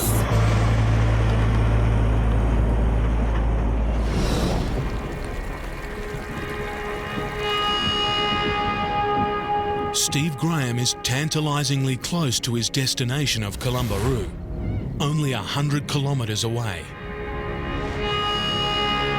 But he's still not confident to push on and drive his truck through on the muddy track. Experience tells me that's where I'll end up, down there. So just wait. The rain has stopped, but the road is still a bog. To make matters worse, Steve has a slow leaking tyre that he has to change. At 60 years of age, he could be comfortably retired by now. Instead, he's stuck in the middle of nowhere, with clients calling him up wanting to know where he is. I think what drives me mad is when people ring up or start chasing me up saying, where are you? Where are you now? Why aren't you here? Where are you now? I feel like grabbing them by the neck and dragging them out here and saying, well, I'll show you where I am now. That's why it takes a while to get there. And they somehow think you're on a holiday because it takes you 3 or 4 days to get there. And they infer that you've been having a holiday. I'll get angry with people like that. When you've got 62 tyres running across the roughest road surface imaginable, you're lucky if it's only one that's going flat. The mud is a pain in the ass. I mean, how many tyres I changed? I don't get to love it. With the tyre fixed, Steve has a decision to make. He wants to press on, but trying to drive himself out of this mess could make things worse. I'm just sliding down the hill. What I was worried about's happening. I'm sliding off down into the gully, into that really wet, slippery stuff. The settlement he's supplying is so close that reinforcements arrive. It's a long shot, but maybe these four-wheel drives can pull him free. What I'd like to do is put you in front of me, up on the grass, you know, one set of wheels on the grass sort of thing, and just run a light chain, not a heavy chain. It's just slipping on the clay. And I'm thinking if I had you up there, just to keep my nose to stop the front of that truck sliding down. My steer tyres are actually sliding down sideways as I go forward. Yeah, I did a bit of sliding back there too. But... And I thought if you had two wheels on the grass, I've got a good chance of just pulling that one out.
I should have stayed where I was.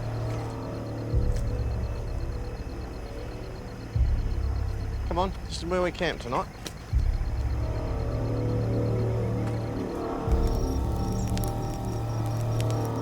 For the sake of an hour or 2 hours in Perth last week, I wouldn't be here now, I'd be in Columbaroo. And that's so frustrating, knowing you've got this window and it's narrowing and narrowing and narrowing, and then you get to within 200 kilometres of your destination and you're bogged.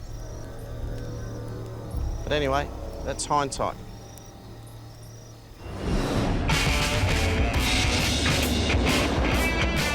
Deb and Damo are on day 3 of their run from Melbourne to Darwin. After doing the early morning shift, Damo has retired to the bunk. The thing is, once you've finished a stretch of driving, you're that tired to actually be able to go horizontal. It feels like heaven, and you don't have any problem sleeping. In parts of this road, you'll actually come off the bunk afoot, getting body slammed against the seat, going over some of the bumps. We're both pretty sound sleepers, so that certainly helps. He can be unconscious for hours. I can set him up with an IV line and he probably wouldn't wake up till Darwin, I'd say.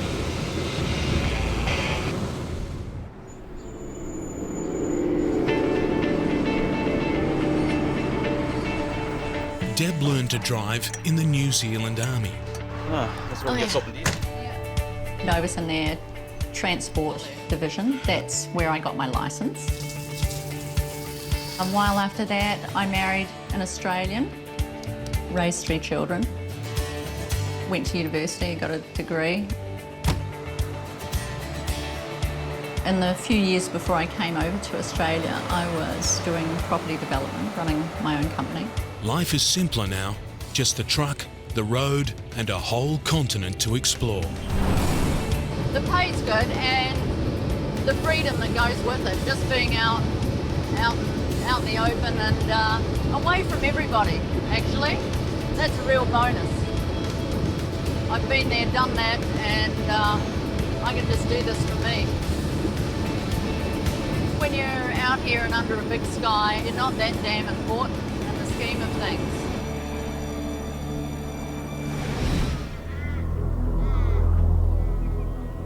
The road Steve Graham is on is looking like the road to ruin. He is hopelessly stuck in a bog. He's already had cars try to tow him out. Now his only hope is that the mud has dried just enough to give him some traction.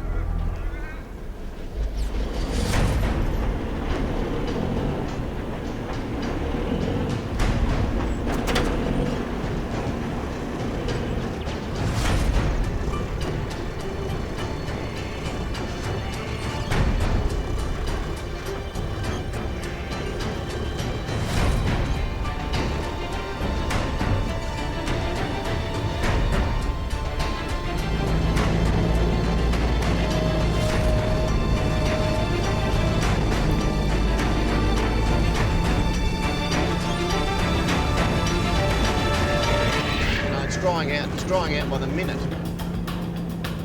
What was mud this morning when I got up out of bed was hurting my feet by 7:30. 103 kilometres to go, which is the worst 103. And now the fun starts. At every point that you get to, the road gets less maintained, less cared for. Proper goat track up here. With the road in such bad shape, the people Steve's delivering to are starting to worry he'll never make it. Their inquiries are starting to get to him. I'm not bogged. I'm not bogged and I'm heading towards Theda. Over. I'm not going to get bogged for the next 80 or 90 kilometres. Over. But the road in front of him is telling a different story.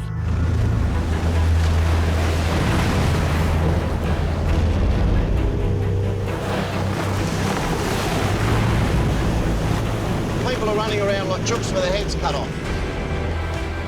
It'd be good if everyone had calmed down and just let me do my job.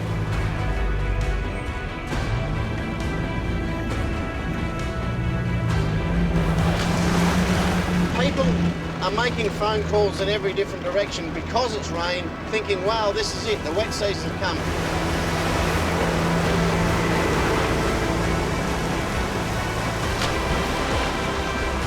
All of those people that want this road train to get there know that I will be out here doing whatever I've got to do to make it happen. I won't stop. I'll drive this road train in there, I'll deliver my freight and I'll drive the thing out. I might need a bit of a hand at the end, at the last little bit, but that's the way it goes. But Steve will need a hand much earlier than he thinks. Over the next few kilometres, the road gets progressively worse. Much worse than he anticipated. Starting to get a bit serious now. Finally, the mud gets so deep, he just can't continue.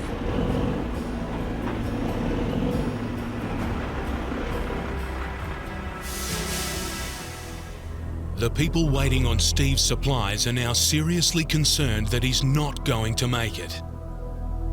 Builders waiting on materials. The community store waiting for food.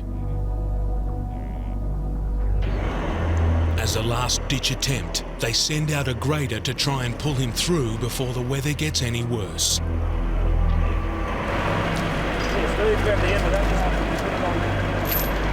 They're going to use a chain to try to pull him out. There's a real risk it won't be strong enough, but it's the only chain they have. It's a dangerous job, but it's Steve's last hope.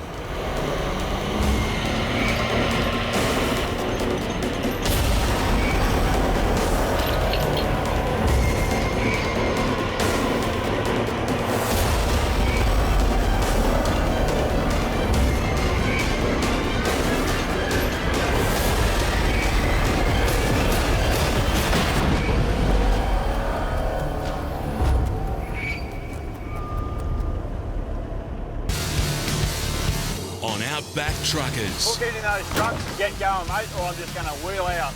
Mark King has to haul this monster rig 700 kilometres to a coal mine. At the moment, I'm getting 120 metres to the litre on diesel. You don't want to run out of fuel coming up here. It's too big for the road. Yeah, metre on the left. Slow it down, mate, slow it down. And there's a mountain range to cross. If it moves going up the road, it can throw your steering, it can tip you, it can chuck you anywhere it wants to. In the wilds of northwestern Australia, know what I've got here this time, my flash. Veteran truckie Steve Graham is in the middle of an epic journey, trying to deliver essential supplies to a remote community. There's only one way I'm going, that's ahead. But the weather and the roads are conspiring against him. This is seriously bad news. Now, if it rains again tonight, that's the end of the story. I'm prepared to sit here for a week. We'll give it 1 week from today. And model-turned-truckie Deb gets some unwanted attention Here he comes. from the law. They'll keep looking till they find something so they can fine us. Columbaroo, at the northern tip of Western Australia. One of the most remote places on Earth.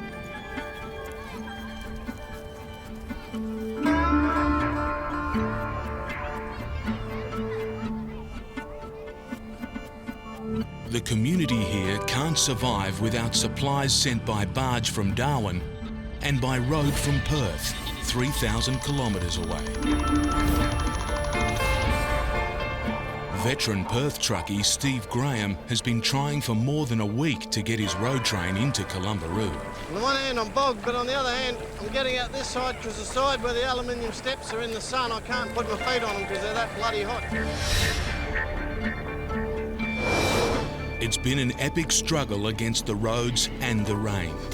It's starting to get a bit serious now. He's stuck just 70 kilometres from his destination.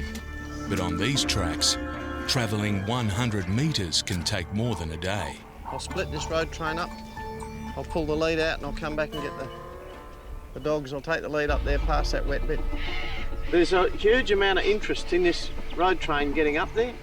He's carrying critical building supplies and food to fill the shelves of an empty local store.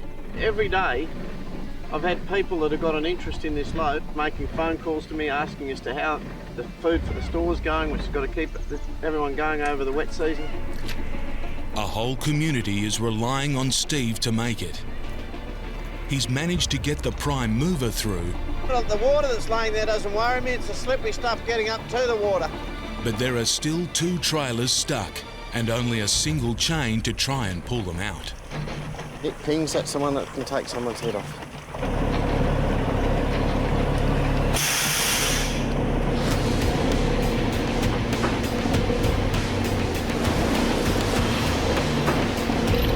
Steve's already snapped a chain doing this.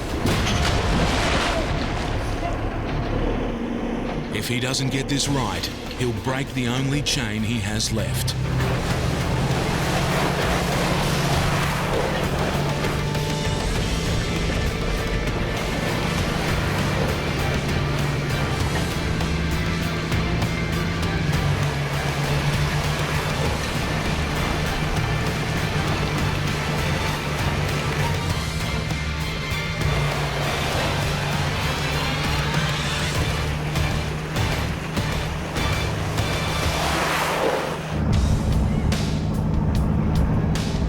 Steve is finally moving again, his old engine is struggling. Make a few noises in the clutch. And the road ahead isn't getting any better.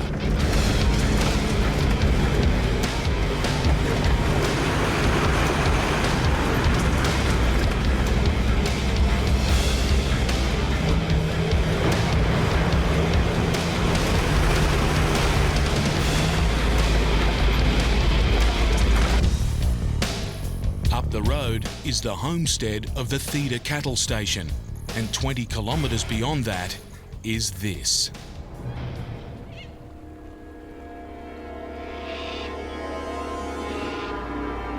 A notorious black soil bog hole, twice as long and 10 times as difficult as the one he's just beaten.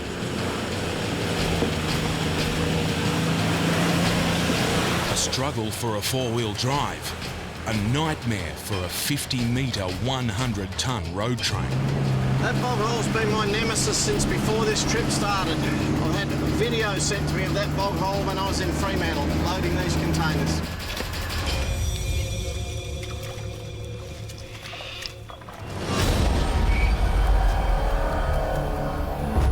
As truckloads go, they don't come much bigger than this.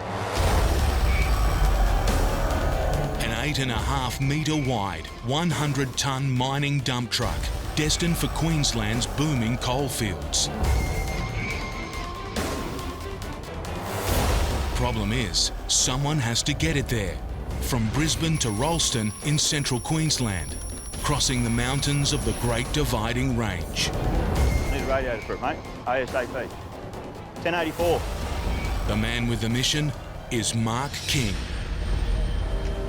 On my trailer, I'll have the major chassis part. It's 105 tonne.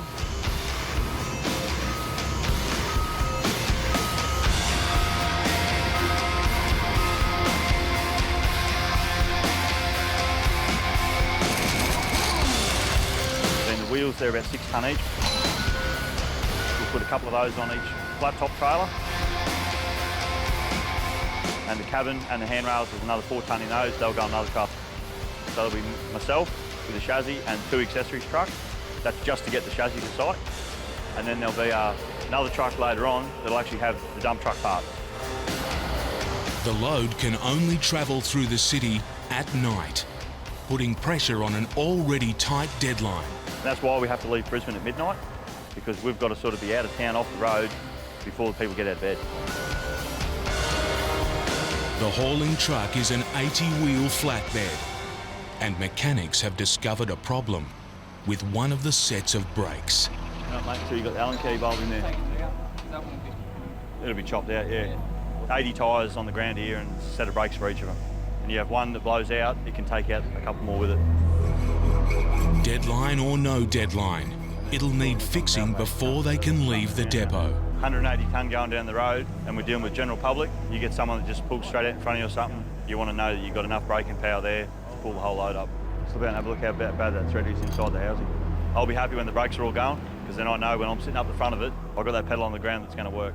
The pressure on Mark to get away is increasing all the time, and a locked tool cage is the last thing he needs. Hey, Darren. Where's JJ? My job as a driver to make sure when I leave the yard, my gear's right. Every time I walk in this shed to get a bolt or a clamp or a screw, am I supposed to come in and say to you, JJ, I've just got to make sure this is the right size, every time? So out of a 10-hour day, I'm going to get 2 hours work done. To make matters worse, heavy rain is forecast for Brisbane and en route. Yeah, that's the worrying part, because if main roads, say, deem it too wet, they'll shut the permits down, and then that's it, we don't play anymore.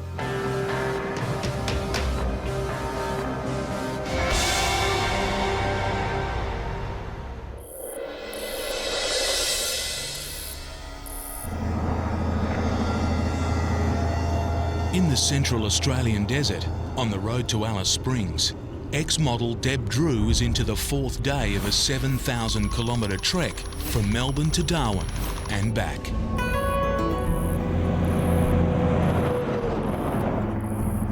Yeah, it's a beautiful day. Fantastic day. Put it on cruise control and just enjoy the ride. After raising 3 children, Deb has decided to get some adventure back in her life. Seeing the country from a truck cabin with her partner Damo. He's beside himself with excitement. He's just concealing it well. Getting paid to see the country. That's wonderful.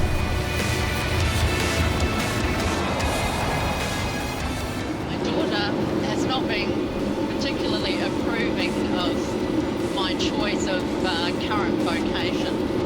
Oh, the shame of it. My daughter went to pretty much the best private school in New Zealand. Her friends' mothers are more likely to be out playing tennis and going out to lunch than driving a Kenworth.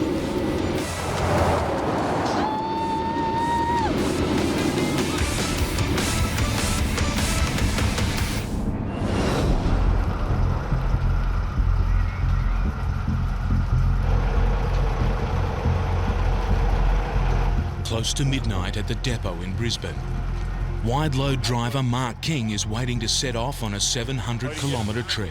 I'll get me permit and me gate release. Taking a massive coal-carrying truck to a remote mine. Evening, mate. All the boys are loaded, ready to go. Just doing the final checks, making sure lights are on, banners are on. Thank you very much.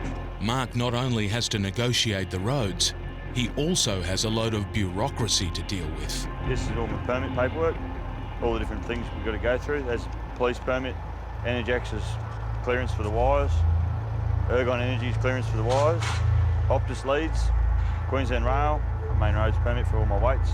Lets me know any traffic changes, who I've got to ring on the way, and the roads I have to take. And then my dimensions, 7.5 metres wide, 5.2 metres high and 35 metres long. Just file it. To help him, he'll get a police escort and pilot cars. Should be page 72 or something.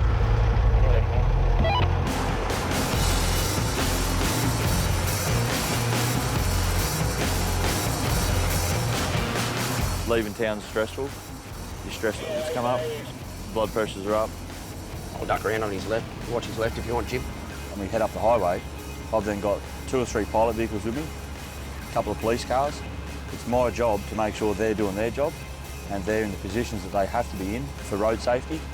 Your left-hand side, mate, got a meter on the pole. Read the electronic board. If there is traffic behind us, the buck stops with me. It's not up to them to just call the shot and get the traffic around and tell someone on the radio, yeah, go around if you want, mate, we're only going slow. Want to clear all this traffic? Yeah, that can't be a good idea, man. Can you copy that? You have to be 100% confident and you have to just say to yourself, right, that's it, I'm in charge.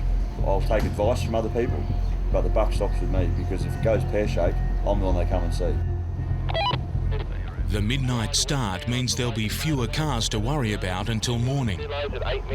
But the dark and numerous roadside obstacles seriously challenge Mark and his team. Yeah, meter on the left. Always right up. Meter on your left, slow it down, mate, slow it down.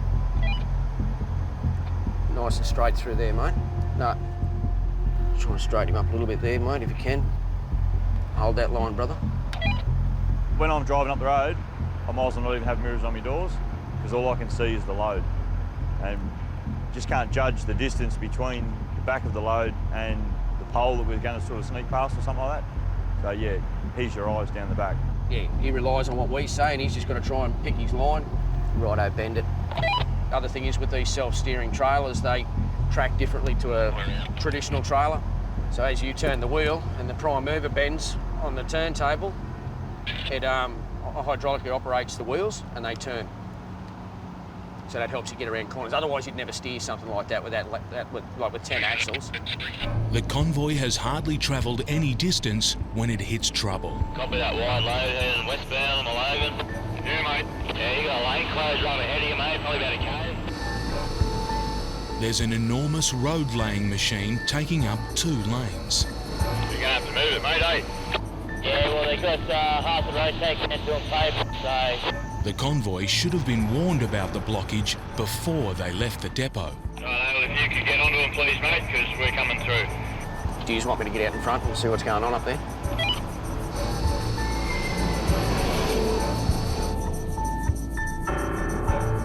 This road ain't big enough for the both of them. Mate, you know we're coming through, do you? What else we got down behind you, mate? Shit, a bit messy up there, eh? The convoy grinds to a halt. The team need to work out whether there's enough room for the wide load to squeeze past the roadworks. Yeah, 8.5 wide coming through there, brother. When we get our permit given to us, itemised on the permit for main roads is where the roadwork sections are. So you'll read it, you'll go, beautiful, no roadworks down the road here. And you'll drive out, bang, there's roadworks. They just neglect to put it on the paperwork. So then we've got to try and deal with them. And they're trying to say to us, well, you shouldn't be here. And we're saying, well, we've got a permit, we're coming through here.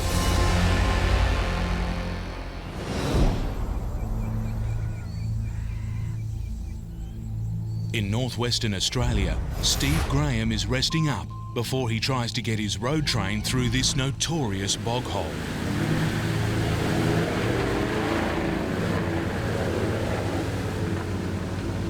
He's at a nearby cattle station, 70 kilometres short of his destination, waiting for the mud to dry and praying there's no more rain. I'm in the hands of the weather. I've been here before. I've been stuck on the road and I've waited. I'm stuck on the road and I'm waiting. I've got plenty of tucker. If I've got to wait a week, I've got to wait a week. If Steve can't get through this way, he'll have to risk turning back and take his load the long way round to a port where it can be shipped to Columbaroo. And the retreat plan will be to Wyndham, offload on the wharf and barge it in at a later date. There is a barge leaving Wyndham next Tuesday or Wednesday, but it's already half loaded. The barge can take 40 tonne a time. I've got 60 on here. It would mean 2 trips. It would mean the increased cost of me trucking this gear back to Wyndham and get it on a barge. The pressure's on to persevere and go the way he'd planned. But it all depends on the condition of the bog hole. And have a look at this horrible end. Where's the shittiest bit?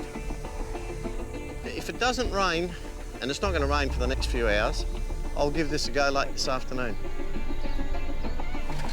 While he waits for the bog to dry off, Steve turns his attention to another concern. His 18-year-old engine has been leaking oil the entire journey and may not be up to dragging 3 heavy trailers through a swamp. It's like praying to God every morning, the Kenworth prayer.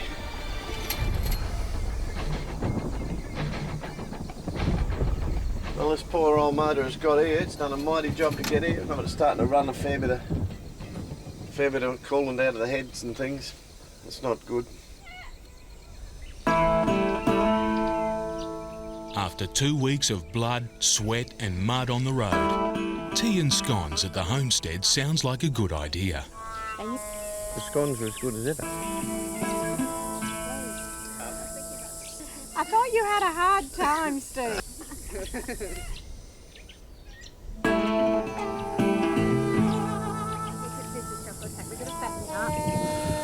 Thank you very much.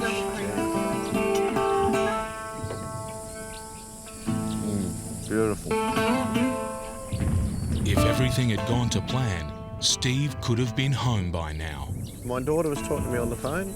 She said, Dad, I feel today is a great day to have a baby. And I said, oh, do you, bub? She said, as a matter of fact, I'm going, Dad. I think I'm having a contraction. So she was happy she had the baby at home. Oh, she had it at home. She didn't even get to the hospital. Well, tomorrow might be a big day. I'd like it to be. I don't like the look of the sky. Back there down the road. Oh, my Lord. The weather catches Steve out again. It looks like his tea break was a big mistake.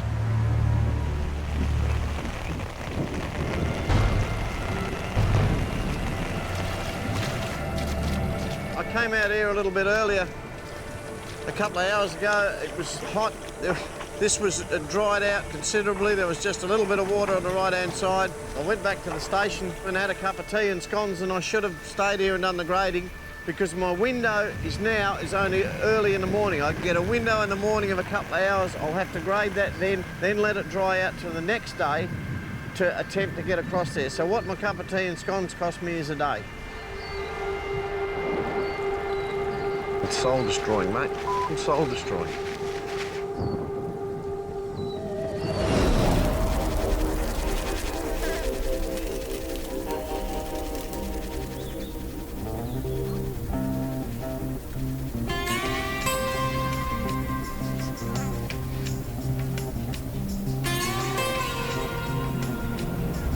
On the desert highway en route to Alice Springs, Deb and Damo are still hoping they can alter their schedule. Scenery's pretty specky, isn't it? Yeah? They've got a plan to mix a little pleasure with the business of driving and make an unscheduled stop at a place they've both always wanted to see. But Deb has spotted a problem with one of the trailers. We've got a buckle undone at the back. It's the sort of thing that could bring them to the attention of the law. Even if they've just worked themselves loose, you're still done for it.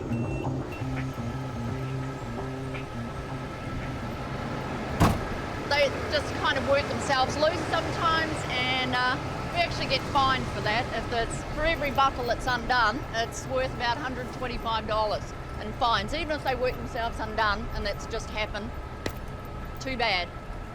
Here's your ticket.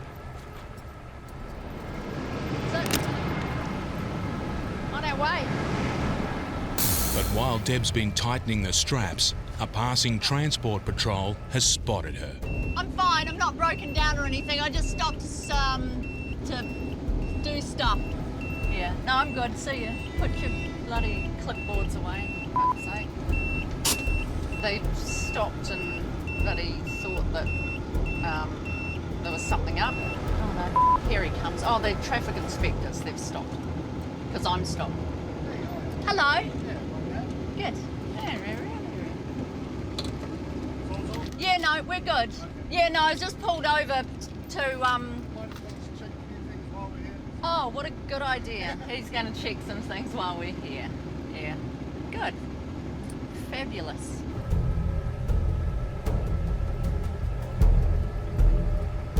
They'll do license check the truck, registration, that sort of thing. So we're all good and legal, so it's not a problem. A little bit of, I don't know, anxiety, I suppose, attached to it. Just they're probably pretty good up here in the territory, but in other states, you know, if the state budget is needs a bit of a boost, they'll send them out. They've got to up their quota of fines, haul some, a few $1 million more, and truckies are a really good target for that. So, and that's what happens, and they'll find something. They'll keep looking till they find some damn thing. The inspection is not only costing her time, it could cost her money. If they discover a defect, a hefty fine. Were you all good? Oh, he's just checking the radios on the trailers. He's checked my license already. Have you? Yeah. I just want to put the details down on the running sheet.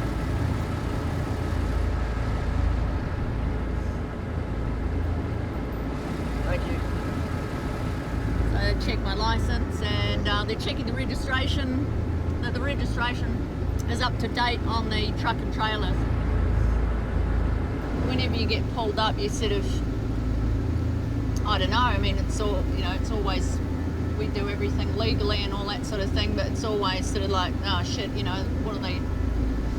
what sort of magic problem can they possibly discover, But these guys seem to be all right with what's going on, so it's fine, not a problem.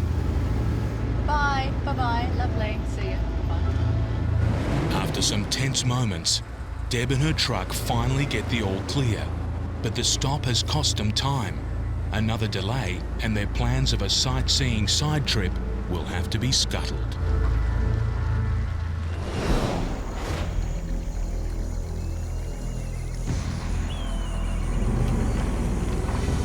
There are blue skies above the bog hole that's trapped Steve Graham and his road train, but the story on the ground is not so encouraging. Our Father, Wishart, in heaven, Harold be thy name. I think Harold Wishart has won this round. I'm not saying he's won it yet, but he's close to it. It's 100 metres of thick black mud, more than a metre deep in places. And there's still more rain around. The only real rain in Australia is right here where we are.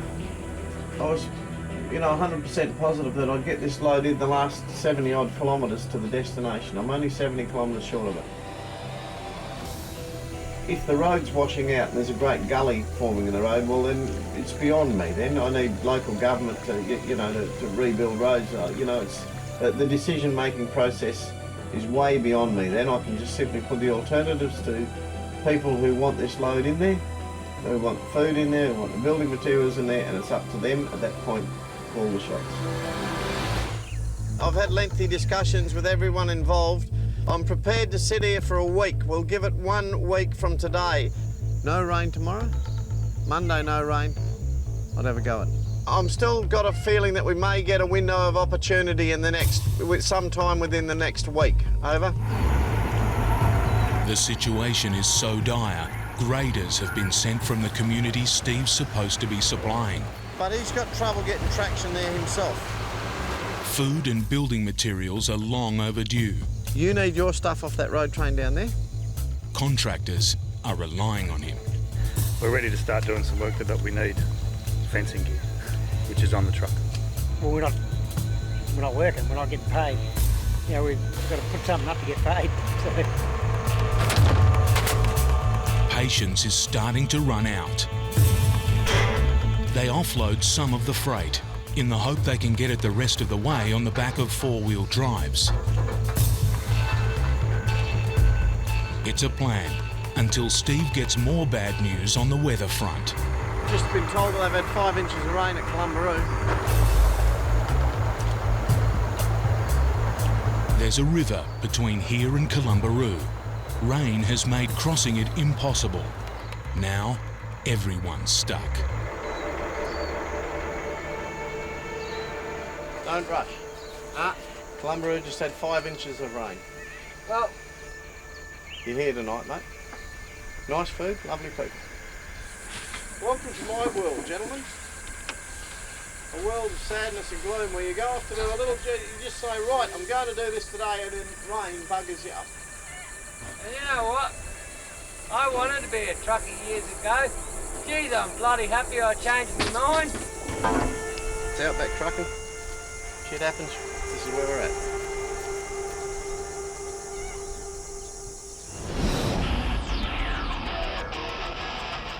In the small hours of the morning, Mark King's oversized load has hit a roadblock. No one told him about a new road surface being laid on the highway. A machine is taking up the 2 lanes he needs to get by. Now there's a standoff between the road crew and the truckers. Your pilot told me that, and he said it was 8 metres to the thing. Yeah, it's 8 metres wide at the hubs. They want to get their gear through to keep the work happening. While we're sitting there, they can't get past it. Oh, so once you get up there, you can't go off anywhere anyway, eh? Because the roadworks out there at this width and weight, which is not ideal, but that's what we've got to do to get out of here. We just have to suck and see, brother. We just have to suck it and see. Off the road, guys. Got to either let us through or pack their gear up and go home for the night. I dig my heels in the sandy ground on the road. My paywork says I'm coming through, that's what I'm doing. The stalemate ends. I'll just stab him out, mate. Yeah, righto, mate, we'll give it a bit of a go. After some rushed and rough measuring, Mark decides there's just enough room for him to get by. So you're going to have to get the wheels right over to the left-hand side. We don't knock them out. The boys are just going to move them up against the guardrails. Yeah, it's pretty stressful for the boys in the truck. There's a lot going on. We'll clear this line on the right. As you can see coming through there, it's there's not a lot of real estate left. It's 2:45 now. I think it's about 6 o'clock. 7 o'clock, we've got to be on the other side of Toowoomba. The delay has cost them precious time. I'm behind time now. It took a little bit longer than expected to come out of town. If the wide load is not out of the urban area by sunup, they risk breaking their curfew, and the police could order them to stop. Yeah, we shouldn't really be going this way. This is sort of out of the way we need to be going, but part of the permit restrictions. And the road works out on the Ipswich motorway. We have to come out this way. Yeah, just back off there, mate. Stay going crash for us, would you? Because I'm only just coming to the first roundabout now. And their progress is about to be slowed again by a series of low bridges. We'll actually pull the load up, lower the trailer to the lowest possible height we can do, and just travel underneath it like 1 kilometre an hour, if that.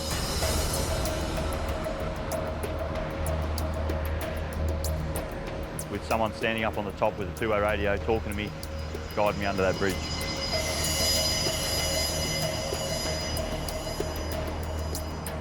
Some of those bridges we get down to less than 10 millimetres.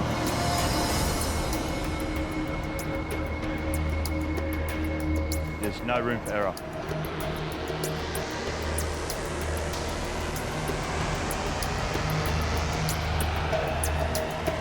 Yeah, you're clear, buddy.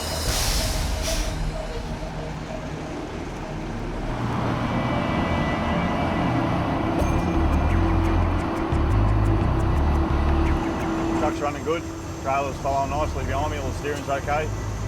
So, no, we'll be here for a good night now, we're sort of getting out of town. Mark's optimism is soon cut short. Still within the city limits, one of the tyres on his 80-wheel trailer goes flat. Nail gone through it there. I've blown the tyre. Not what you want with 100 tonnes sitting on top. We've got a flat tyre up here now, so we're just trying to get up the road here a bit where we've got to up to Dinmore where there's a reasonable sort of a parking bay, so we can get the trucks off the road to change this tyre.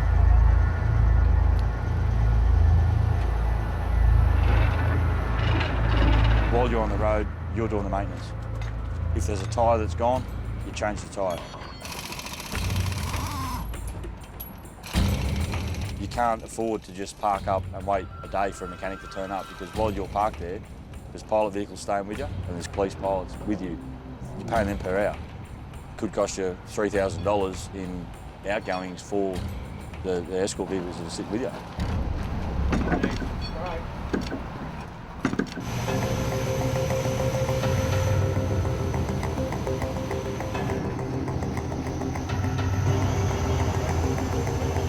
By early morning, they've reached the base of the Toowoomba Range.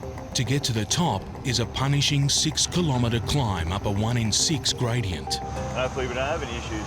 It's so steep, Mark will need a second truck to help pull him up. When we get to the bottom of the range, we hook the block truck on, double that capacity of traction. Same truck as this, with a big counterweight steel block on the back of it. We'll both get going together, just full steam ahead. Double the power and double the traction to overcome the treacherous combination of a big truck carrying a mega truck up a winding mountain road.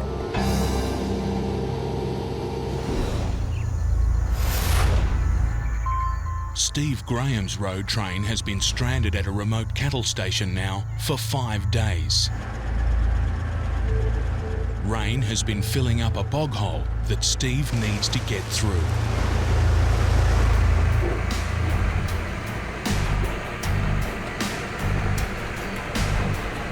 With work on the hole and the sun drying it out, Steve's ready to risk running his road train at it.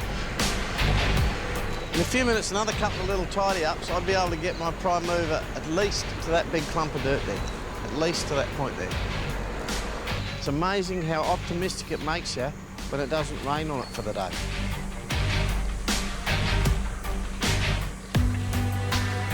As you may see, coming back over the ridges up here, there's more cloud coming in. So if it rains again tonight, that's the end of the story. There's only one way I'm going, that's ahead at this point in time.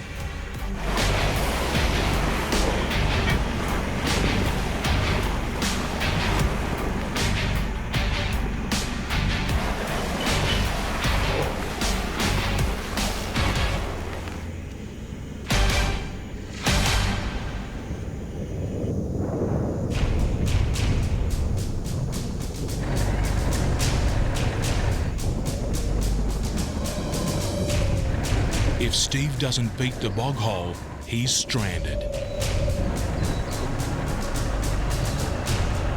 Out here, there's no way he can turn his road train around. We've been waiting here at Theta for a week. We've had the last 4 days without rain. It doesn't look like it's going to rain for a couple of hours or so. We have this one small window that we can get across these 2 bog holes here and to the Carson River today. Once I turn north, I'm committed. I've got to get into Columbaroo, and if it rains behind me, my only way out of Columbaroo is barge the thing. Steve's decision is crucial. Left to take on the bog hole, right to try a much longer way. So we're going to give it a go. Going to turn left. The minute I turn this corner here, I'm committed. And I'd dearly like to turn right, but we're going to turn left.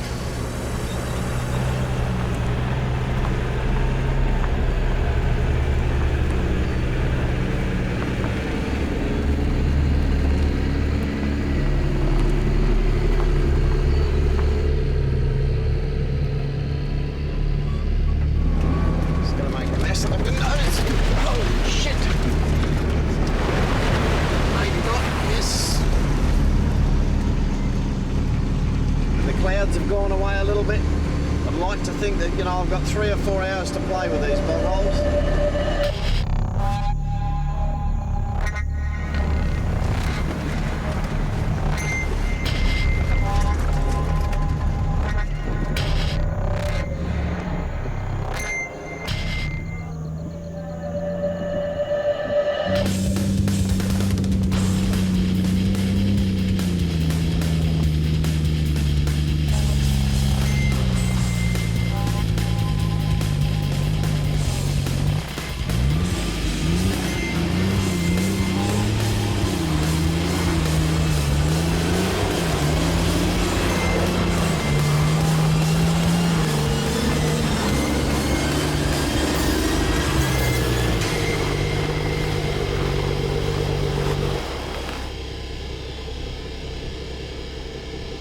Steve's stuck halfway, but he's not defeated.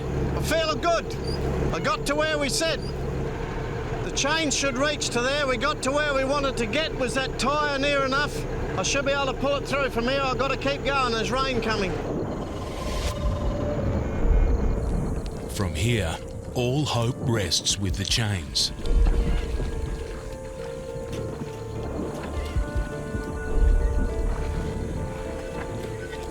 Hold it there, fellas.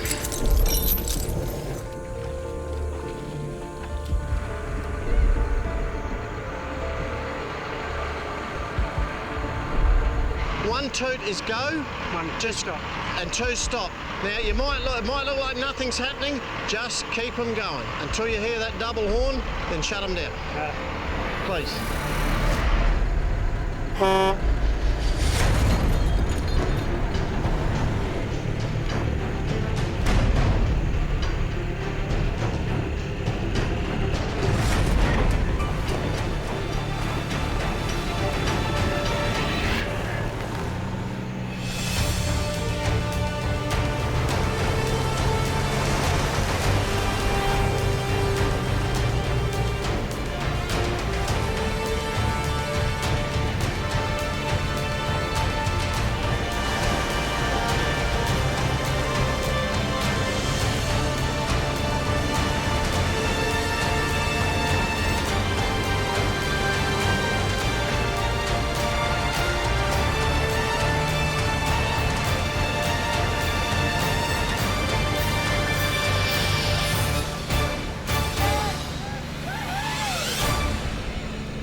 But, you know, I haven't got him now.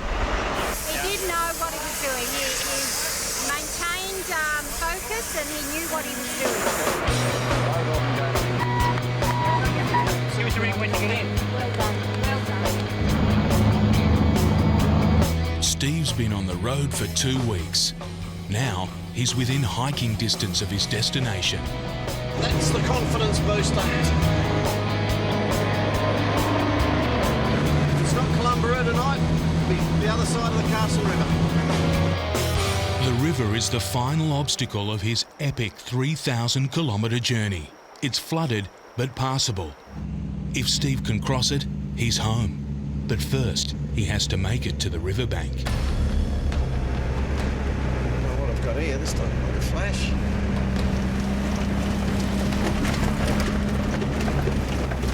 This stuff's not a flash at all.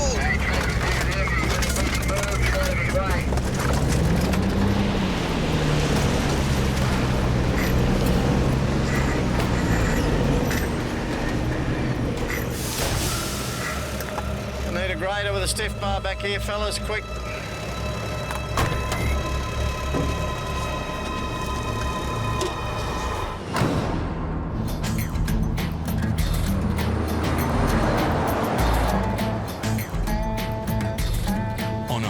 In Central Australia, Deb and Damo have made it to Alice Springs. They have to pick up a cargo of red sand, but if it doesn't get loaded straight away, their plans to go sightseeing may have to be scrapped. In places like this, you can't actually go in and make a fuss and, you know, get people to hurry up. They do things in their, you know, their own sweet time. We're waiting for a forky to come out from somewhere. It must be Smoko or something. I haven't a clue. I don't know.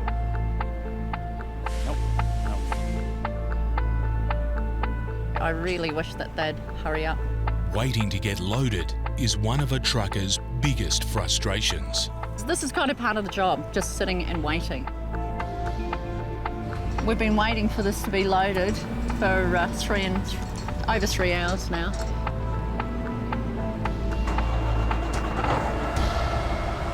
When they finally get rolling again, they've lost 4 hours. But Deb's determined. She's not coming all this way without adding something to her photo album.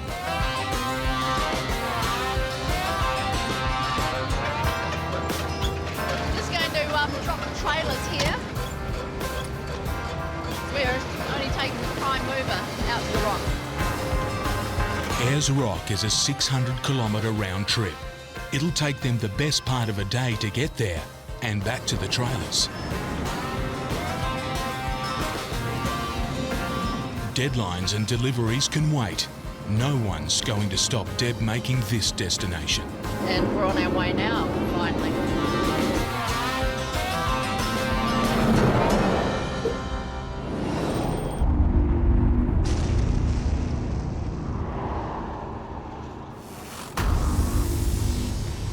On Queensland's Toowoomba Range, wide load driver Mark King is preparing to haul a 100-tonne mining dump truck up a notorious mountain pass.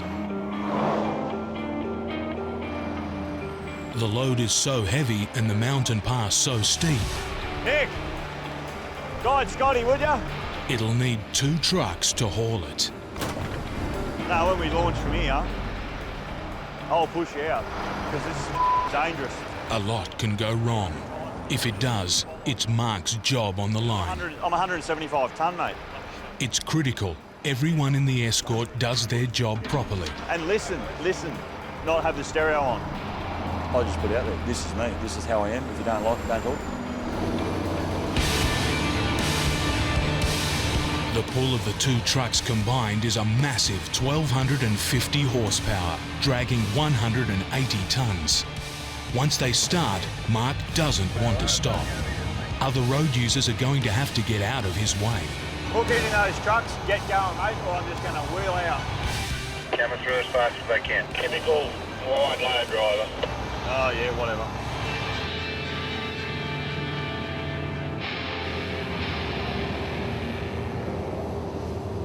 But yeah, the stress builds up, and you've got to be on the ball for these things. You can't just assume that it's hanging off the back of me, I'm okay, but your steering wheel's in your hands. If it moves going up the road, it can throw your steering, it can tip you, it can chuck you anywhere it wants to. It'll push you down the road. Mark's trickiest task is coordinating the gear changes between him and the other truck. As we're going up the hill, I sort of felt my truck pulling back a little bit, so we're sort of then trying to time the gear changes. All right, Scotty, grab one, mate, hook in. But you've got to time it so that you're both not changing gears at the same time, because one truck's got to be able to hold the whole lot while the next guy will drop a gear. He'll then take up the load. So you've got plenty of grunt there if you do need it. If one truck breaks traction, the other truck's got enough up its sleeve that can sort of help out. Hang on to it until the other truck's right again. It's a grueling climb. Right at the moment, we're sitting on about 9 kilometres an hour. And it doesn't take much to make it treacherous. They've done a little bit of roadworks up there, well, I've just heard on the radio. You don't know what sort of condition they've left the road. Dirt, sand, anything that could lose that friction between your tyres and the road. You're driving up the road, you don't know about it until you're actually here. The engine is burning fuel at an alarming rate. At the moment, I'm getting 120 metres to the litre on diesel. Fuel's a big thing, you've got to plan ahead. You've got to know how far you're going to get and just to know the roads. You don't want to run out of fuel coming up here. While his truck is pulling well, Mark's concern now is the state of the road.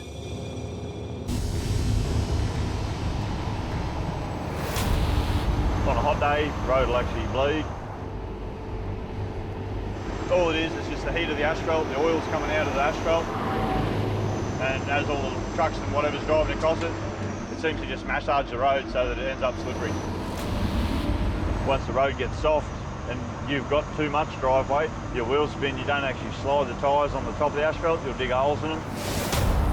In turn, you're then dry bogging yourself on the road. It's Mark's job to get this mammoth load safely to the top. He's one of the youngest drivers to take on this huge responsibility.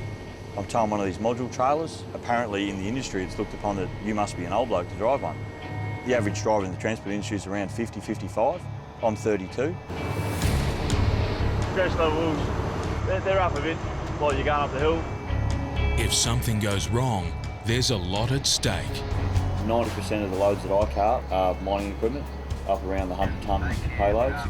These machines that we cart now, these Caterpillar dump trucks, are basically the backbone of the mines. They're everywhere, every site's got them. $7 to $8 million will buy you that machine. The trailer that it sits on, coming behind me, over $1 million. the truck that's towing that trailer, $400,000 to $450,000 just for the truck. So you're driving up the highway, dealing with everything else. We're just going straight down the middle of it, aren't we? You got sort of $9–10 million worth of gear just floating on the highway. Mark has finally conquered the mountain range, but it's been slow going. It's always a sign of relief when you get to the top. It's taken nearly 10 hours for the convoy to travel 150 kilometres. That's 15 kilometres an hour. Slow progress, and there's still 500 kilometres to go.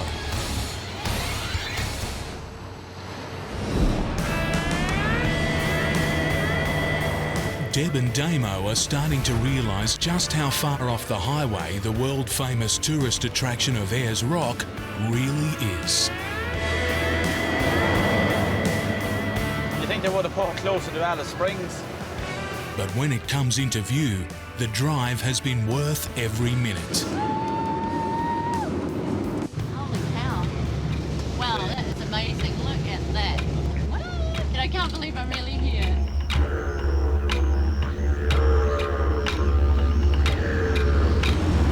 The rock was worth the trouble.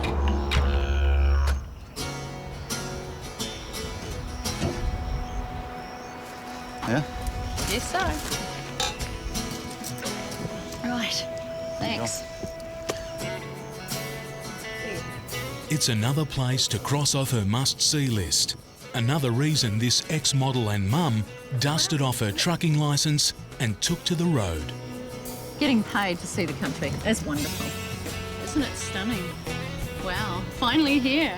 What a journey to get here, having to drive from the bottom of Australia to the top of Australia Back and then back down again. This sort of thing certainly makes the job worthwhile. Huh? Yes, cheers, cheers. Cheer, cheer. Good trip.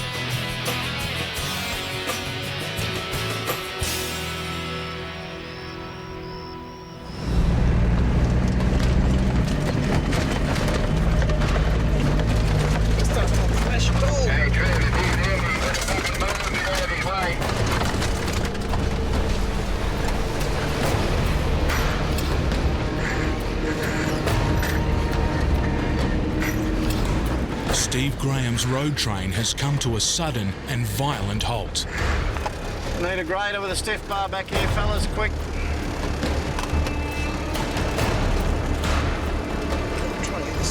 One grader or two, Steve? One'll do, thanks, mate, for a starter. See how we go. Something's wrong with the end trailers. They're dragging like dead weights. They're dug in.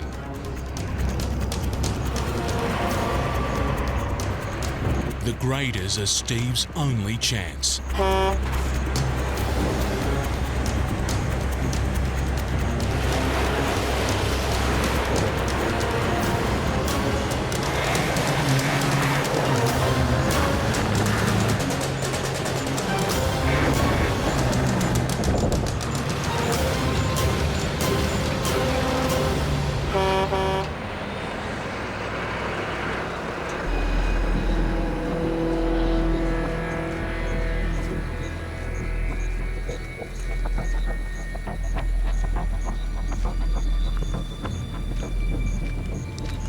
This is seriously bad news. The road has caved in, completely burying the trailer's axles and wheels. Steve was almost in sight of Columbaroo. Now he's in more trouble than ever.